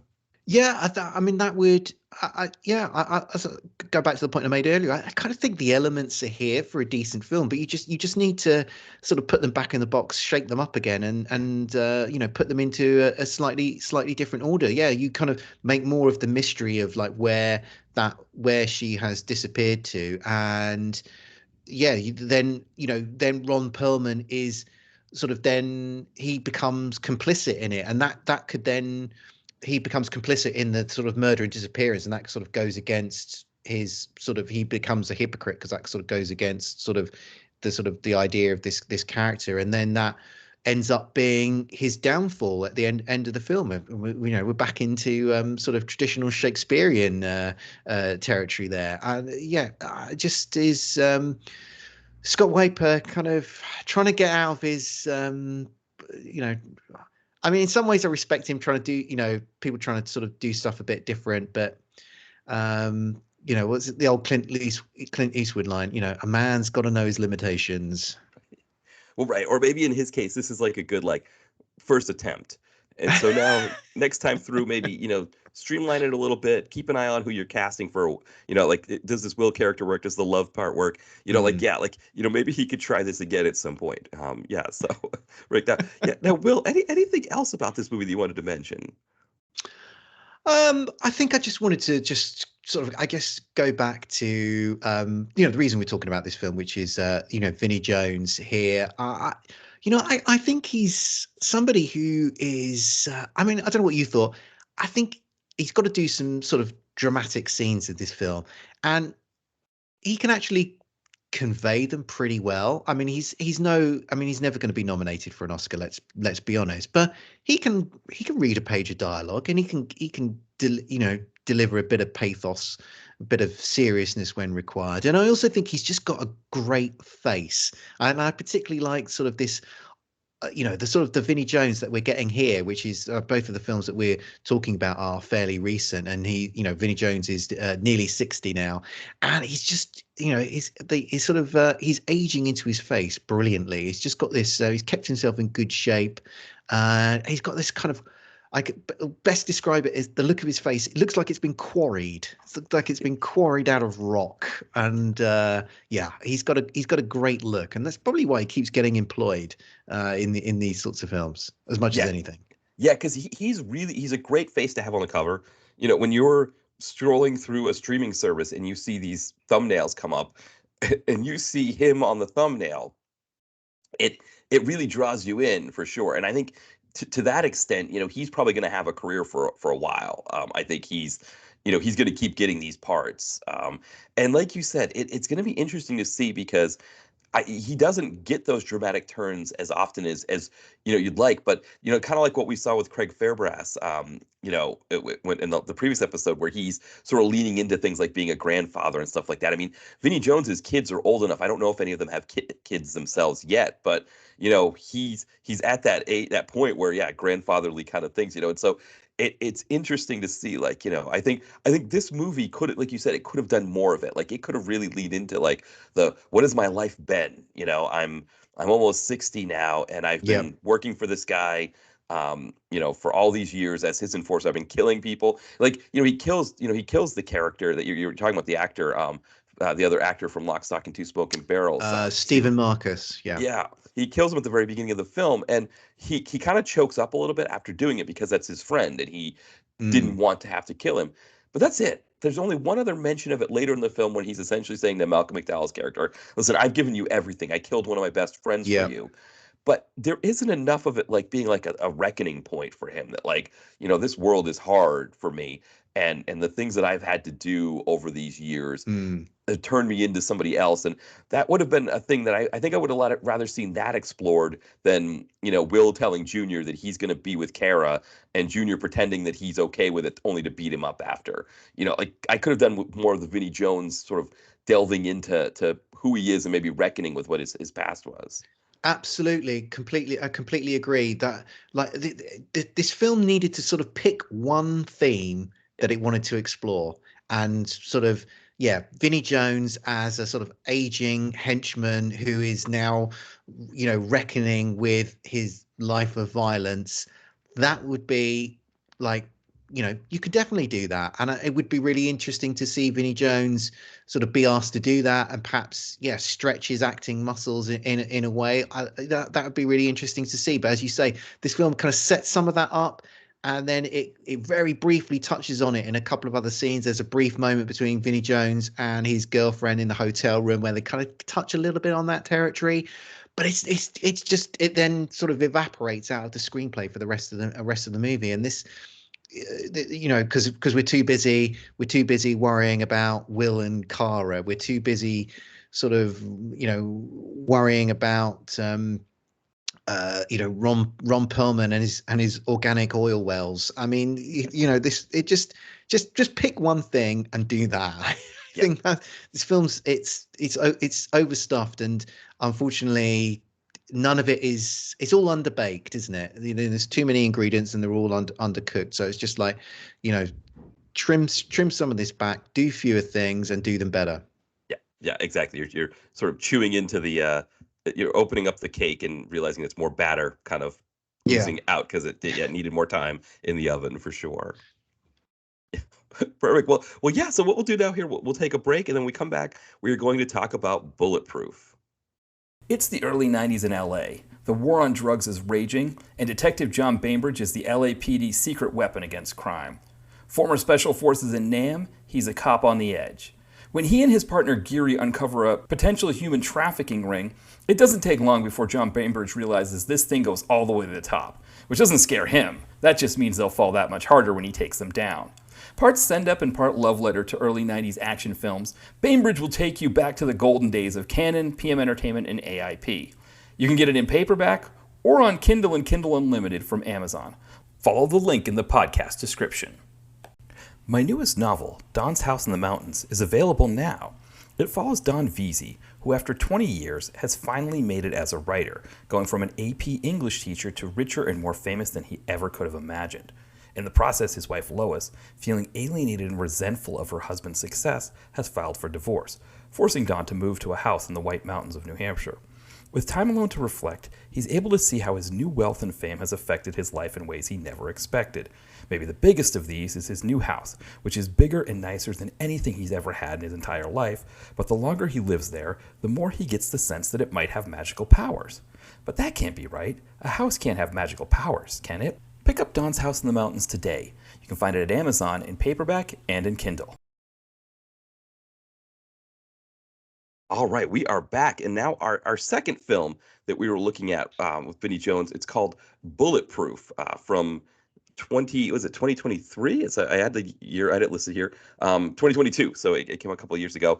It's got Vinnie Jones on the cover, but of course he's not in the movie as much. I'll give a quick synopsis here. We got our character played by James Clayton. His character's name is the Thief. He steals money from crime boss Vinnie Jones, and he's trying to escape.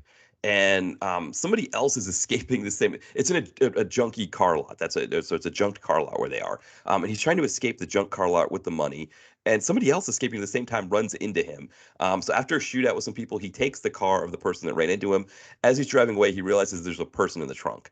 Turns out this woman is Vinnie Jones's wife, and she's pregnant with Vinnie Jones's child. So now this man has stolen Vinnie Jones's money and technically stolen Vinnie Jones's wife. So Vinnie Jones, of course, is after him. He wants to get the money back and get his wife back.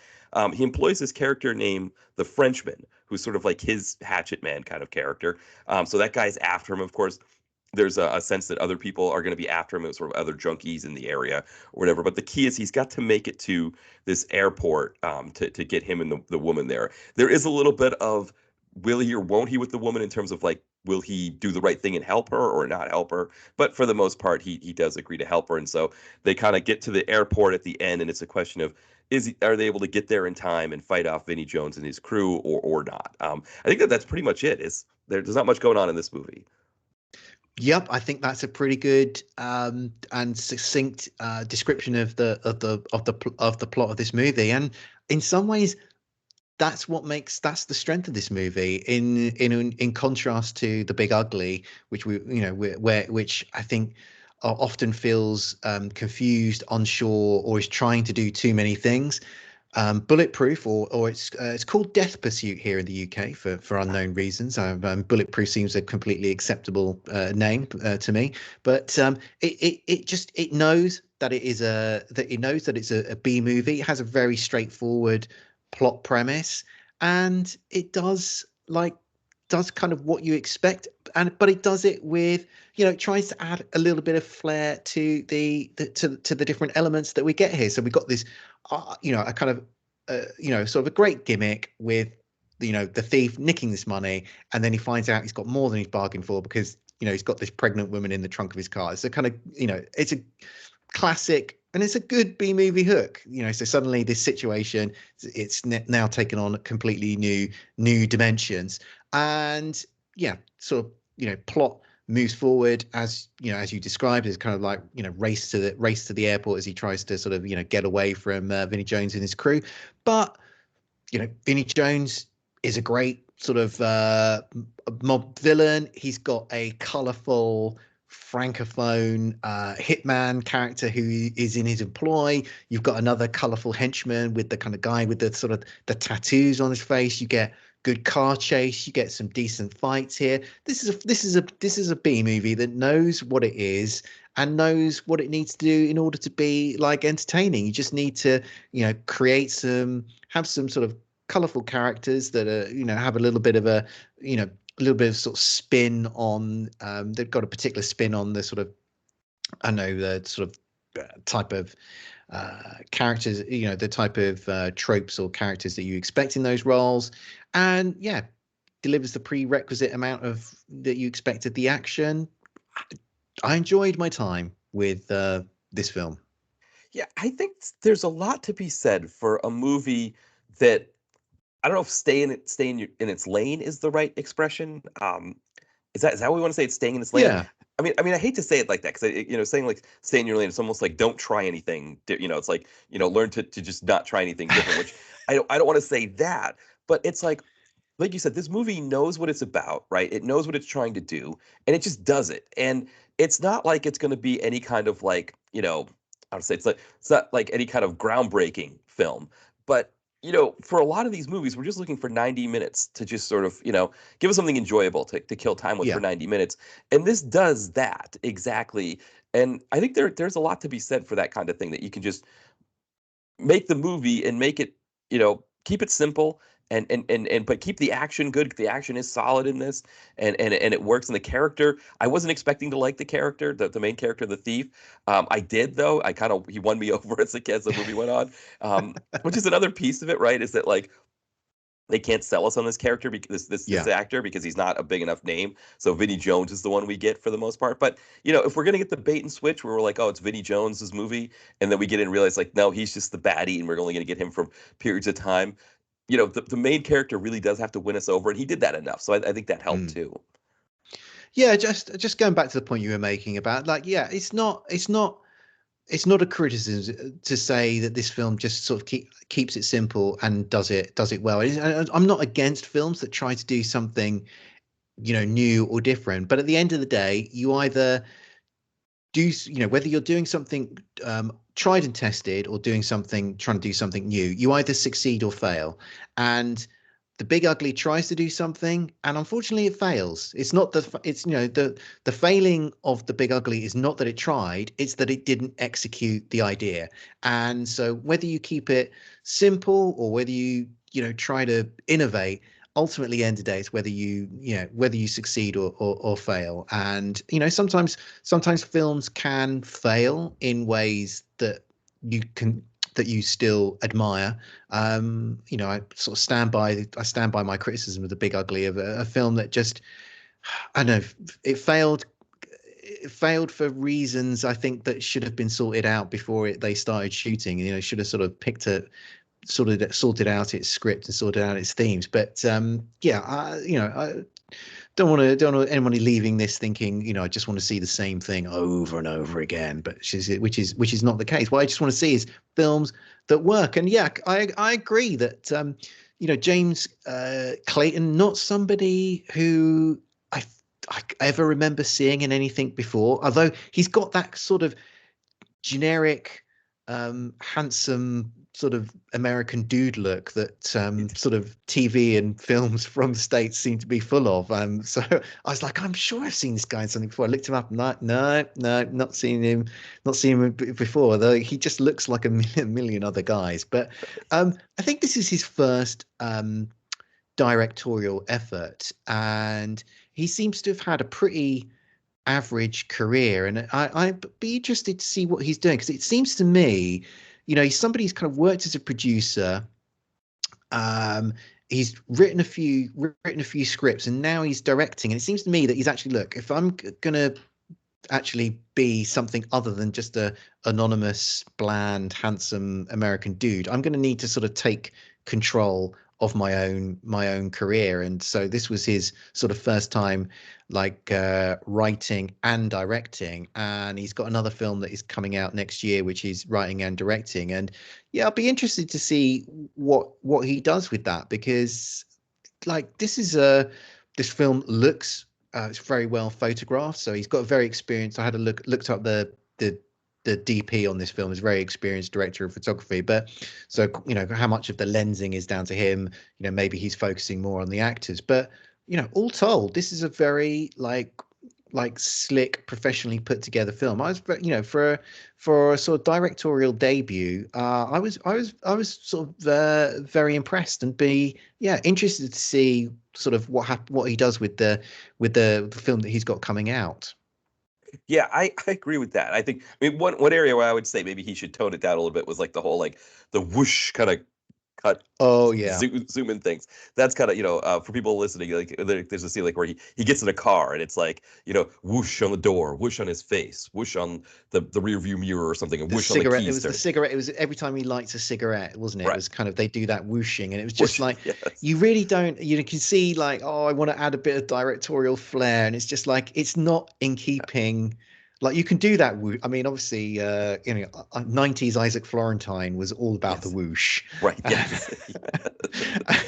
And it's like, you know, but that was he. You know, the film started and end. You know, from beginning to end, the films were all about the whoosh. But here, it's just these little, it's just little bits of seasoning, and it's just like, it just feels really. It just ends up feeling really out of kilter, and the film doesn't need it as well. I mean, he should just have sort of more sort of confidence in just sort of directing in a more like you know, traditional sort of classic way, and less gimmick. He doesn't need these types of gimmicks in his directing. I mean, this is a really, I say, very professionally well put together movie. I was impressed. Yeah, you know, thinking about that level of like, you know, wanting to put your sort of directorial touches on it. The director James Cullen Brezak, who he does a lot of those kind of Emmett Furler Oasis movies, you know, that kind of stuff. And he did the Seagal movie Beyond the Law. I think it was the last movie Seagal's had come out that had DMX in it as well, and Johnny Mesner.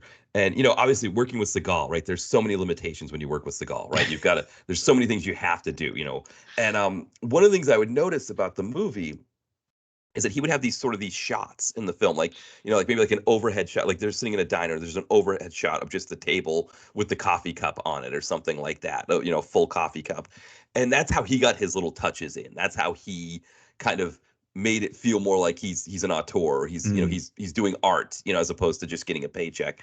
And I think for directors out there, that's the way to get your directorial touches in, as opposed to the quick cut edits and, you know, like the zoom ins and things like that. Like, you know, pick some really inspired shots and just go for it, you know. And maybe, like you said, in this case with him having with James Clayton having an experienced DP, maybe the DP will kind of, you know, frame those things for you and show you those things. But yeah, I think that's almost a better way to do it when you're trying to sort of make a B movie your own, I guess, in that case. But also too, it seems like with James Clayton, I don't know that he necessarily was under under a lot of constraints. I mean, I can't imagine if anybody had demands, it would have been Vinnie Jones, which I don't think he has Seagal level demands when he makes a movie. So, you know, it's not like not like probably the constraints that like a James Cullen Brezak would have doing Beyond the Law. Yeah, I think, and he's obviously the star of the film himself. So if anyone's going to be making the demands, it's going to be he's going to be making the demands of himself. So I think if you're going to pick somebody to kind of add I mean, obviously, sort of Vinnie Jones has been picked to add a bit of marketability to this film because his name is certainly more well known than James Clayton's name. So I certainly haven't heard any horror stories about Vinnie Jones being refusing to come out of his trailer unless somebody brings him a macchiato with a kind of vanilla twist in it or something. Yeah, I mean, I have to assume with the amount of work that he gets, that he's got to be good to work with. That like he's though one of the funny things I was reading in his bio is that I guess there was like a Hollywood soccer team or football team that was created of football stars, and I guess he created his own competing team, and they beat that team. So at least in that sense, maybe he didn't like how that team was being run or something like that. So Yeah. 'cause I guess he was like a player coach at Queens Park Rangers, I guess. Or a player manager. So I guess towards the end of his career, he's got some experience managing. But yeah, so maybe in that sense, he's maybe not the best, but otherwise, it sounds like he is. It sounds like he's probably a good person to work with.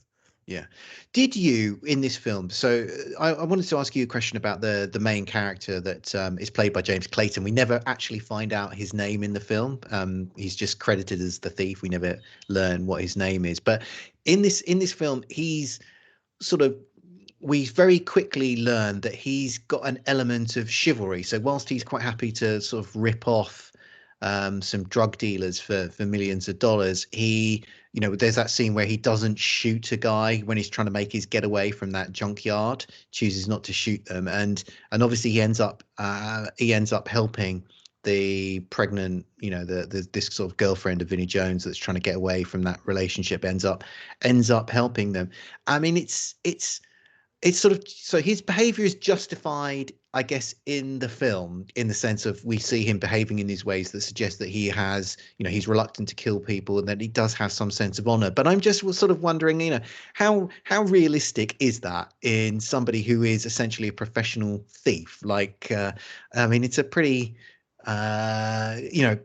ruthless, cutthroat world. I mean, I don't know how long you'd last in that line of business if you really were somebody who, I don't know, cared, sort of looked out for people or cared about people in the ways that are portrayed in this film. Yeah, I almost wonder if the way to set it up would have been like this is sort of like a one-off that he does, a sort of like a robbing the rich kind of thing, that he's sort of a Robin Hood-esque character. But you're right. There's like this, it's hard because I think you're right about the One Piece, right? That like how would he get along, with the chivalry aspect, but then also too, I do feel like the movie did some interesting things with like him trying to sort of get away from the Mia character, the pregnant woman that he picks up, where it's like he drops her off. He knows that something bad is probably going to happen to her at this hotel, right? Yeah. He knows that like this is a bad, that he's essentially leaving her in the lion's den. She believes she's going to be getting her escape in this hotel. Like she thinks everything Yeah. great is going to happen, but he knows.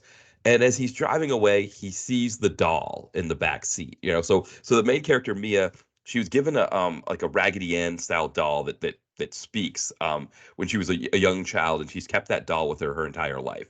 And so it kind of, it's an endearing kind of thing.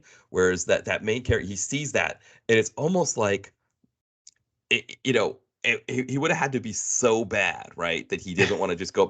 It's like he sees that doll and he's like, I just let her go into the lion's den. I really shouldn't be helping her, but like, how can I not? Almost kind of thing. It's like so in a way, it's like I think the movie did a good enough job to be like, this is more of an extreme case where Yeah.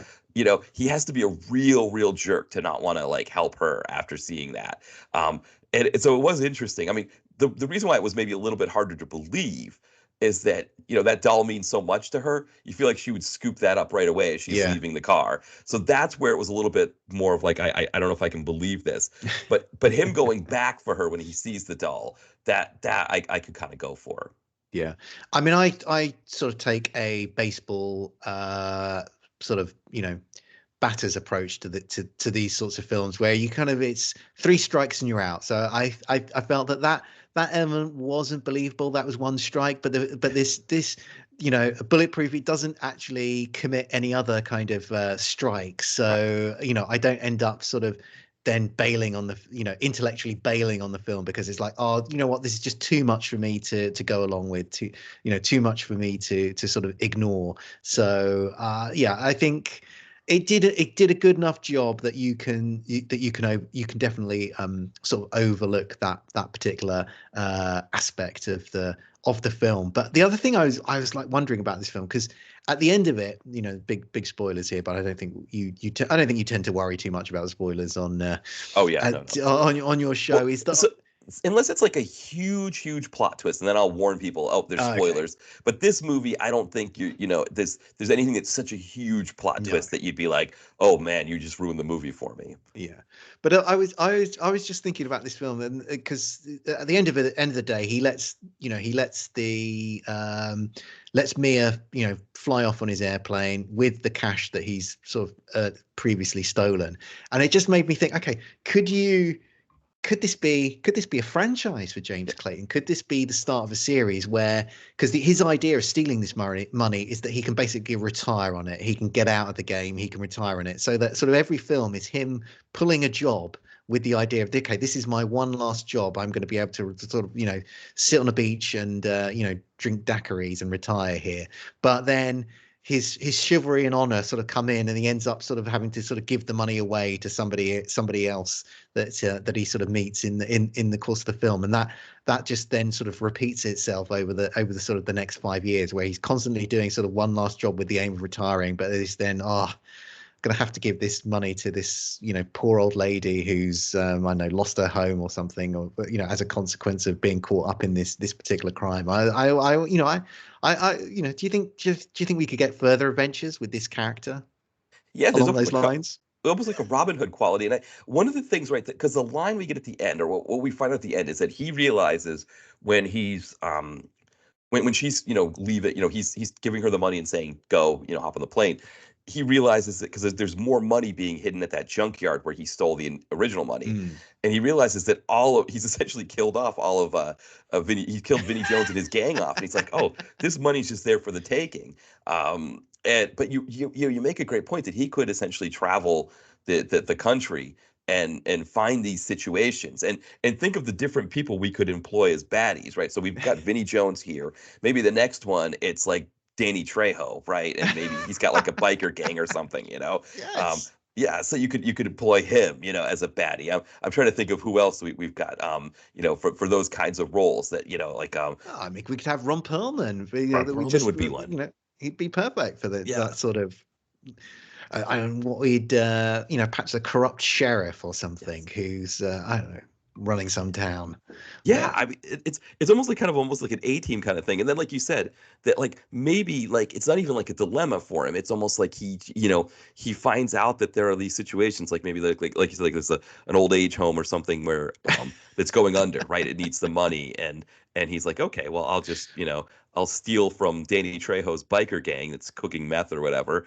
I'll steal their money, give it to whatever or something. But yeah, I mean, that's the one thing. I guess that's the one thing about this, right? Is that how do you repeat this without making it repetitive? But I think it's there are enough of these sort of plot paradigms out there.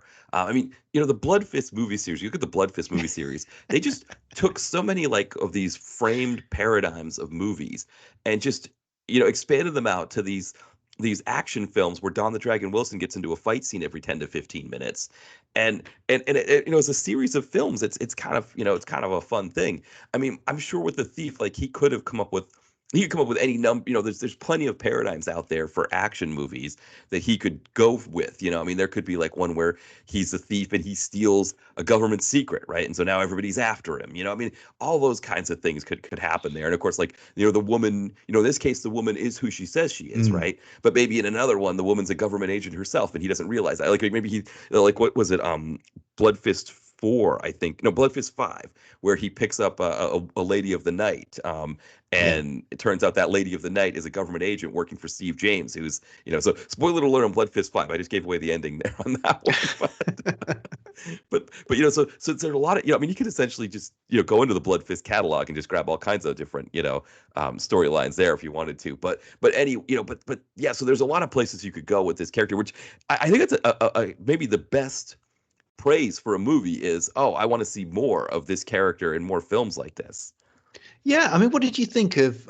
I mean, had you come across this guy before? I mean, I say I hadn't come across him, even though he's been sort of knocking around in seemingly in films and television for like at least sort of 15-20 years. Did you come across him before? No, I had, I've seen stuff that he's been in, but not Yeah, really recognized him. exactly. Yeah. And like you said, he's got one of those faces where you feel like you've seen him in a bunch of stuff before. But by the same token, I can also see too where like he's just got kind of your regular, handsome guy face, but he's not quite that like leading man, like romantic comedy. So like he's not going to be someone who's going to be doing like the leading guy in a Hallmark Christmas movie kind of thing. There's plenty of sort of like chiseled faced Canadians out there that they can just lantern jawed guys that they can just sort of grab for that. So that's probably part of it for him, is finding the roles that work for him. He almost, maybe this is part of what it is it to get a role like this, he's got to make it for himself. But to pull it off and make it work and make it not feel like a vanity project either, I think is always important, and he does that as well. Yeah, as I say, I've only got praise for this as a sort of directorial effort. He obviously had a hand in writing the script, and it just does a lot of things like really really well. Like as I say, got that sort of francophone or French speaking, French accented hitman character. He's and he gets a kind of cool scene where he just unexpectedly whips out this massive gun out of the trunk of his car and starts shooting up this parking lot. And just lots of nice little touches like that in the film, which like they're not they're not completely innovative or anything, but it just they're just little sprinklings of like creativity and imagination that just like elevate this film. And it just is, as I say, I have for directorial effort, for somebody who is also who is directing and starring in this film, I guess. He sort of shows restraint as well. Kind of, he doesn't sort of, gives Vinnie Jones the space to kind of be Vinnie Jones in. He gives I have to look up his his name, but it's What's the one that plays Skinny? The French. It's called the French. Janvier Catabara. There you go. Catabarwa. Yeah. So gives him space to do his thing. So I just thought it was a really, I kind of like, he sort of doesn't allows other people to kind of the space to bring what they've got to bring to the film, and he doesn't sort of like, oh, this is my big moment, I've got to be the scene I've got to steal every scene, otherwise this is my one shot of it at a career been and gone. But I was very impressed with how he handled himself as a leading man, how he handled the sort of the storytelling and the directing in this film. Yeah, and I think too, there's a lot of tropes that I think if this was a vanity project or something where he wanted to just sort of make it all about him, that this could have gotten to that it didn't. And granted, the main character, or sorry, Mia, the female lead character, she's pregnant, so a love scene probably wouldn't have been like the best thing for that. But there also isn't like they don't kiss, they don't have any of that kind of thing either. It's not like this whole thing. I mean, yes, there's a sense that maybe they're connecting on that level, but there isn't the sense of like he gets the girl kind of thing, right? Yeah.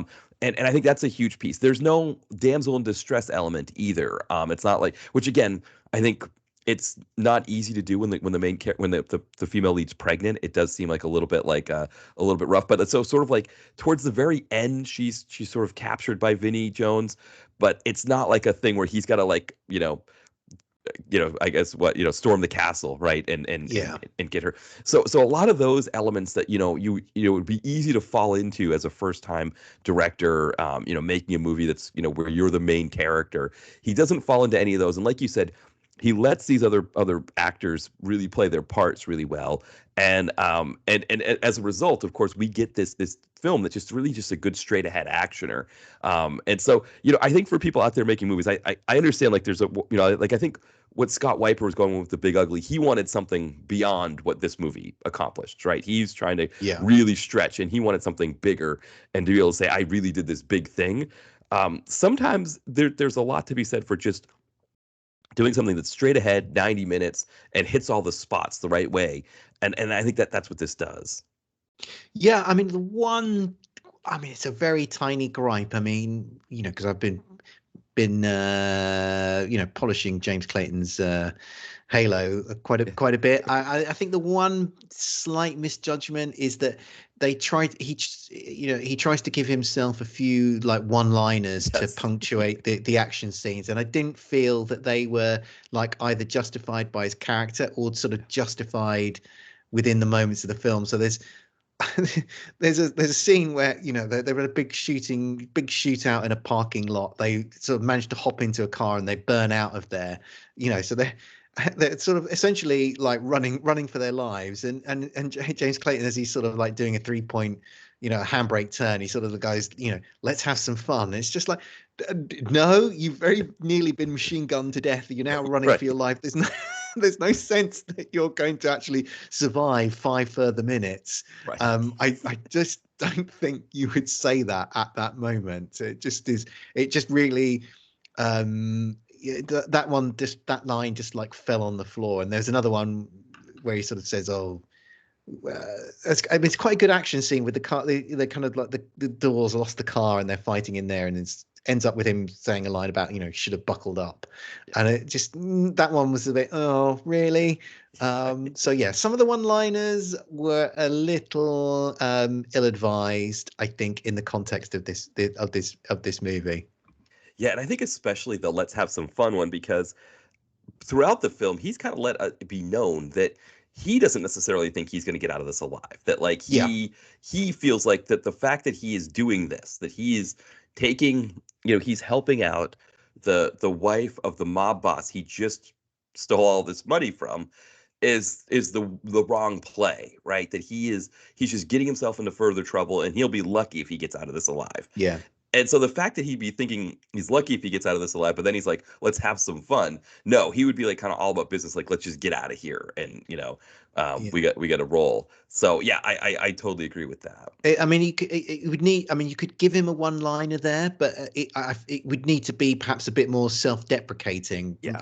I have no idea what that line is, but it would be one that sort of is sort of like acknowledging the fact that this is what have you got me into type sort of that would be the sort of the essence of the whatever one liner he dropped there, like that he's just kind of, this is getting, this situation is just escalating out of anything that he imagined that he was going to be finding himself in when he started when he sort of like decided to pull this particular job. So yeah, but I mean, that's a very like very minor criticism of what is ultimately good solid B movie that is an absolute like completely watchable time killer. Yeah, I totally agree with that. I totally agree as well. And I had the movie left one question that I did want to ask you, and see what your thoughts were on this. I hope I was paying enough attention here. Yeah. So the idea with the movie, right, is that this character, the thief, is retiring, right? Yeah. And Mia says, so you're just going to be some boring guy living on the beach for the rest of your life. And he's like, well, yeah. And I guess it's that question, is it like, there's a lot of people that would say, like, if I won a whole bunch of money in the lottery or something like that, if it came into a lot of money, I wouldn't quit my job because I didn't want to be bored all my, So I've got to ask, Will, if you were someone who suddenly came into a lot of money, would you be okay being bored? Or would you have to work or something like that? I'd be totally okay being bored. I mean, to be honest, if I came into that amount of money, I don't think that I would be bored, because I think I'd have the time to pursue my interests.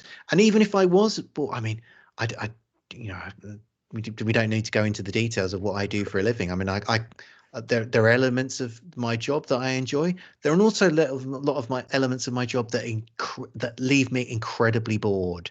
So I mean, I've always bemused when I hear this thing of like people going, "Oh, I could, if I quit my job, I'd be bored." It's just like, Jesus. I mean, what are you doing what are you doing at work, or how, like I know what you do for a living. How can you not be bored being at work? I mean, Jesus, some of the most boring times of my life have been at being at work. I can't wait to stop working. Yeah, no, I completely agree. I think having all the money in the world, it's almost like you've got the freedom to never be bored, right? Because you can go wherever you want. You can, I mean, one of the things I remember I was talking with John Cross of After Movie Diner on his podcast one time about like when you have time off from work, being able to write. And he was like, "Yeah, I find when I have the day off, I don't get anything done because I just kind of futz around or whatever." And I'm like, no, for me, like when I have a day off, I could wake up at 8 in the morning and write all day. But the money part is great because then it's like, oh, I could just hop on a plane and go somewhere for a weekend. It's like, Mm. oh, I've never been to Venice before. Huh, I'm just gonna go this weekend. I'm just gonna hop on a plane and go see it and come back or whatever. And yeah, it's like you have the freedom to not be bored, I guess. And so I've never understood this either. And that's sort of the premise in this movie, is this idea that like, oh, you're retiring at a young age and you're just gonna be bored the rest of your life. And it's like, no, I think there are a lot worse things than you could do in your life than be rich and living in Venice, Italy for your entire life. There are a lot worse things, and there are a lot of people that get up. I mean, just with the job piece in general. And I like my job as well. My job. There are a lot worse things I could be doing for a living. I could be a 15-year-old mining cadmium and nickel out of mines in Africa. And like that being a horror. Like I work from home. All those things are really nice. So it's not, I appreciate my job as well. But there are certain things like, oh, waking up in the morning. What time do I have to wake up in the morning? Well, my job dictates what time I wake up in Mm. the morning, right? Whereas if I had no job, I dictate what time I wake up in the morning, and that's a huge difference, right? That's I don't think I need something to tell me when to wake up in the morning. I would love to be able to tell myself when to wake up in the morning, and so yeah, I think and granted, what this guy, the thief, does for work, I'm sure he doesn't have anybody telling him when he needs to wake up in the morning either, but considering he's stealing money from mob bosses. But just the same, I think, yeah, it that question, and I feel like that's part of his dilemma, is that he starts to think he's just going to have this boring life by being retired. I don't know. I think if I had my choice between being, I don't know, maybe he's just worried that he's just gonna, be boring his whole life. But Well, I if that's mean, when the alternative is continuing a life of crime and risking life and limb in gunfights, car chases, and fistfights, if the alternative is being bored in Venice versus, potentially dying in brutal and unsavory ways, well, I think he'd quite happily take being bored in Venice over, being beaten to death by Vinnie Jones. Exactly. Now, one of the this kind of so so we're kind of wrapping up. It kind of brings up the joke of, I think it was Fast X, the most recent Fast and Furious movie, where Tyrese's character Roman is saying to the rest of the crew, like, have you ever thought about the fact that we aren't dead? Despite the fact that we've been doing these crazy missions for all, like, shouldn't we all be dead right now? I think it was that one. At least at one point he brings it up with everybody, and I think Ludacris is like, I don't know what you're talking about, like what's going on here. But it is that But the idea as joke of the well. Fast and Furious movies is no one is ever really dead in those Right, films anyway, are exactly, they? Because right, they keep coming back to life right, in the later sequels. So yeah, no yeah, one ever right, death is exactly. not permanent in that franchise. No, exactly. So in a movie, right, you can kind of survive all this stuff, but this character James Cl I mean, I guess that's the thing, is that they could make movies all the time for him, and he could just sort of always if he can just keep making these movies and survive them. So I guess he has the luxury of being able to not retire and have an exciting life because he knows he's always going to survive. But for the rest of us, yeah, I think if you had a choice between getting out of the game with a lot of money or, staying in, I mean, going back to our piece about, athletes becoming actors, one advantage to being an actor versus being a NFL football player or a WWE wrestler or a UFC fighter is you don't have to have the wear and tear on your body. To be an actor. You actually have a stunt person who does all that for you. So it's even in that sense, right? It's like, oh, acting is a really great. I'd rather be an actor than traveling the country doing wrestling bits every, whatever. So even in that sense, right? Everybody wants to kind of get out at some point and find the easier money. Yeah, I mean, I'm not overly familiar with the world of particularly of UFC, but from I'm sure I'd read or heard something that actually the kind of careers of UFC fighters are incredibly short because it's just so taxing and tolling on your body that the way in which these sort of boxers have, some of these boxers have like 10-15 year careers. You just sort of you can't do that in the world of UFC. I don't know if that's accurate or not, but why would you why would you say we just stick with the boxing? I mean, as I say, the world of acting is an awful lot easier than than going into a ring and potentially getting brain damaged. Yeah, and the same way with NFL football, where one of the differences between NFL football and like rugby is that with rugby, because they don't wear any equipment, Mm, uh, they don't really like charge at each other. Like it's more like you've got to sort of get your arms around somebody, tackle them, and sort of get them to the ground. Whereas in NFL football, with the helmets and all that stuff, they essentially just like launch at each other and smash each other. yeah. And then of course, like even with the way the plays work, where it's like in rugby, it's a constant string of action. But in the NFL, it's like a short burst of action. And in those short bursts, you've got like the two lines where they're essentially engaging in physical combat for this period of time, where the defense is trying to get through the offense to get to the quarterback and tackle him. So, I mean, for these players, it's like, if I can get out of this game of where I'm engaging in physical combat every week and getting concussions and my fingers are getting knocked out of joint and all these kinds of things that happen to me, and get paid enough to be an actor. I think that's one of the differences now, of course, is that um, the NFL football pays so much more that it's not quite the option. But I think for the UFC, they don't make anywhere near the money that NFL football players make. And so if they have the chance to get out and have a decent career, I think Rampage was one who tried, and he got the one big movie, but hasn't quite made it work. And of course, we see Randy Couture. He retired and has a really solid career. He's probably the best example of a UFC fighter that's had a good career. Was Baz Rutten a Bas UFC Rutten, yes. fighter? No, yeah. He's got some interesting films. Yeah. Is he still working? I don't know. Yeah. So I don't think he works for the Wow. UFC. I think he does like he doesn't fight anymore, but he does like commentary for them. Okay. But Yeah. is he still acting? Yo, Because I he believe was. that's a good question. I have not. That's a really good question. Yeah, because I always think of like the the movies that he had in the Sort two of, thousands. yeah, the 2000, the noughties. Okay, here we are, Baz Rutten. Um, let's see what we got here for him. I thought I looked him up recently as well, but oh yeah, he's got stuff. He was in a zombie massacre movie, the Manson Brothers Midnight Zombie Massacre in 2021. So The finally the Manson zombie crossover that we never yeah, knew we needed. exactly. He plays a character named Dutch, which I guess makes sense because he's Dutch. Then he plays a character named Boz in a film called The Furry Fortune that came out in 2023. Two twins discover their pet dog is shedding money. The evil neighbor kidnaps the money-making canine, and the kids must work together to save their pet and their family. So that one seems like an interesting one. Yeah, I'm trying to see if there's anybody else we recognize in that. Sean Whalen. Uh, that's about it. Boz Rutan though plays somebody named Boz. Yeah, that sounds like an interesting one. Wow, Dog. I'll have to come back on your show and talk about it, and we can review it, Matt.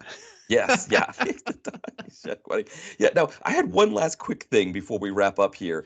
At the end of the movie, we get this sort of plane graveyard area Mm, near where the landing strip is. And if you notice, there's sort of like the shells of old helicopters there. Uh, yes. Now, had the main character blown up one of those shells, would that have counted as an exploding helicopter, or would that be kind of a stretch? I would have counted it, because there are some precedents, that I have included. So if I'm going to include those, then I would feel duty bound include to have included bulletproof on that regard. So if you there is in Black Hawk Down and in Courage Under Fire, you see sort of crashed, wrecked helicopters um, that then get sort of blown up again or sort of immolated again, and on that basis, I include them. But yeah, it would have been yeah. I mean, it would be, potentially controversial. I mean, I don't know what, perhaps I would anger some of my followers as to they would feel that my standards are slipping or something if I were to start including helicopter explosions like that. I mean, would you feel, as somebody who has followed my work in this area, who has come on my humble podcast and reviewed films, would you be appalled if I had included say this film had gone in that direction? Would you have been appalled that I felt it merited inclusion on my lists? No, no, not at all. Because I almost kind of feel like I feel like you should be the one setting the rules on that. So in that sense, I would not have been appalled. The interesting thing is that like with these shells of helicopters, I don't know if they had blades on the top, and so but you could tell that they were very clearly helicopters. Mm, And so it's interesting because there was no chance of them flying. And the other thing is the film does blow up a plane in that sense, right? Because he uses a plane as yeah. a red hair or as a bait to Mm. lure the baddies out so we can blow them up with some gas cans.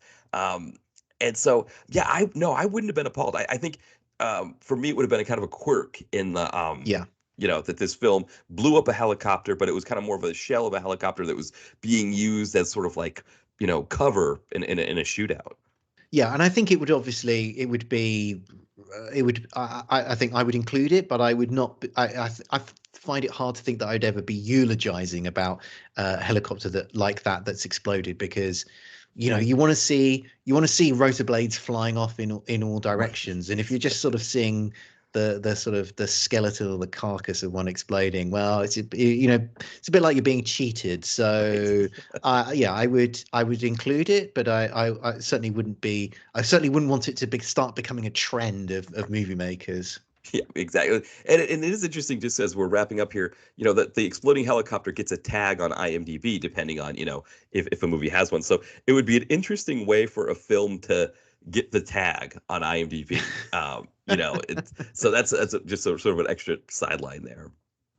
Well, I mean, I would perhaps if the officials at IMDb should be sort of delegating, sole power of attributing that tag to me. I mean, obviously, it's a open source wiki at the moment, so that anybody can be going in and tagging these films erroneously. I mean, as the world's only scholar of this discipline, perhaps responsibility should be delegated solely to me. But that obviously goes against the sort of, I guess, the open source principles of IMDb. But if they want to start tightening up the ship, tightening up their operation over there, then, well, I'm available to help out on that front alone anyway. Yes, going through that tag and seeing like which ones actually match with your letterbox, or they could, there's probably some technology that they could use to kind of use your letterbox as a way to sort of match it against Well, the the tag. I've got a list over on IMDb of all the films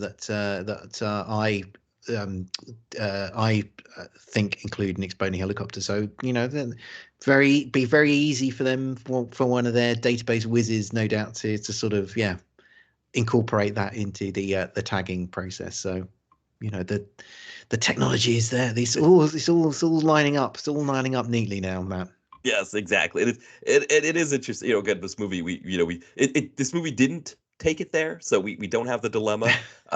But yeah, I was just kind of curious as I was watching. I was like, I wonder, since we were talking, because neither of these films have an exploding helicopter in them. So yeah, so More's the pity. yeah, yeah, exactly. Well, Will, as we're wrapping up here, anything that you'd like to plug? Sure. So I'd be very happy to plug my website, which is explodinghelicopter.com, where we've got reviews and information about films where helicopters explode. You can also check out the Exploding Helicopter podcast, which is available wherever you get your podcasts. And Matt has been on many times reviewing a whole range of different films. So you can if you so wish, you can listen to us chatting about some other films over on my podcast. And yeah, don't forget to follow us on social media.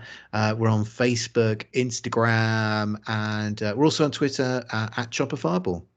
All right, excellent. Yeah, and that's kind of where I get the bulk of my exploding helicopter news is through Twitter. And I know that's it's a sort of an interesting social media platform. I've been trying to move to the other ones like Facebook and Instagram, but Twitter just seems to be the easy one, and I can it's easy to keep up. And I definitely think too people should subscribe to your podcast because you get it kind of right away. Especially like I know for me on iTunes, it's like I get a notification, oh, there's a new exploding helicopter podcast, and I can check it out. You're too kind, Bat. You're too kind. Yes, thank you. Well, thank you again for coming on, Will. This was another fun episode here. I think we gave Vinnie Jones his due here, and I think he definitely deserved it. Yeah, well, yeah, always happy to talk about movies with you, and yeah, very happy to give Vinnie Jones, as a fellow Brit, happy to give his movie career a bit of love and attention. So yeah, perhaps having done Craig Fairbrass, I don't know where we're going. Don't know what other sort of Brit we can find to kind of plug next time. Maybe need to explore other nationalities. I don't want to get I don't want to get.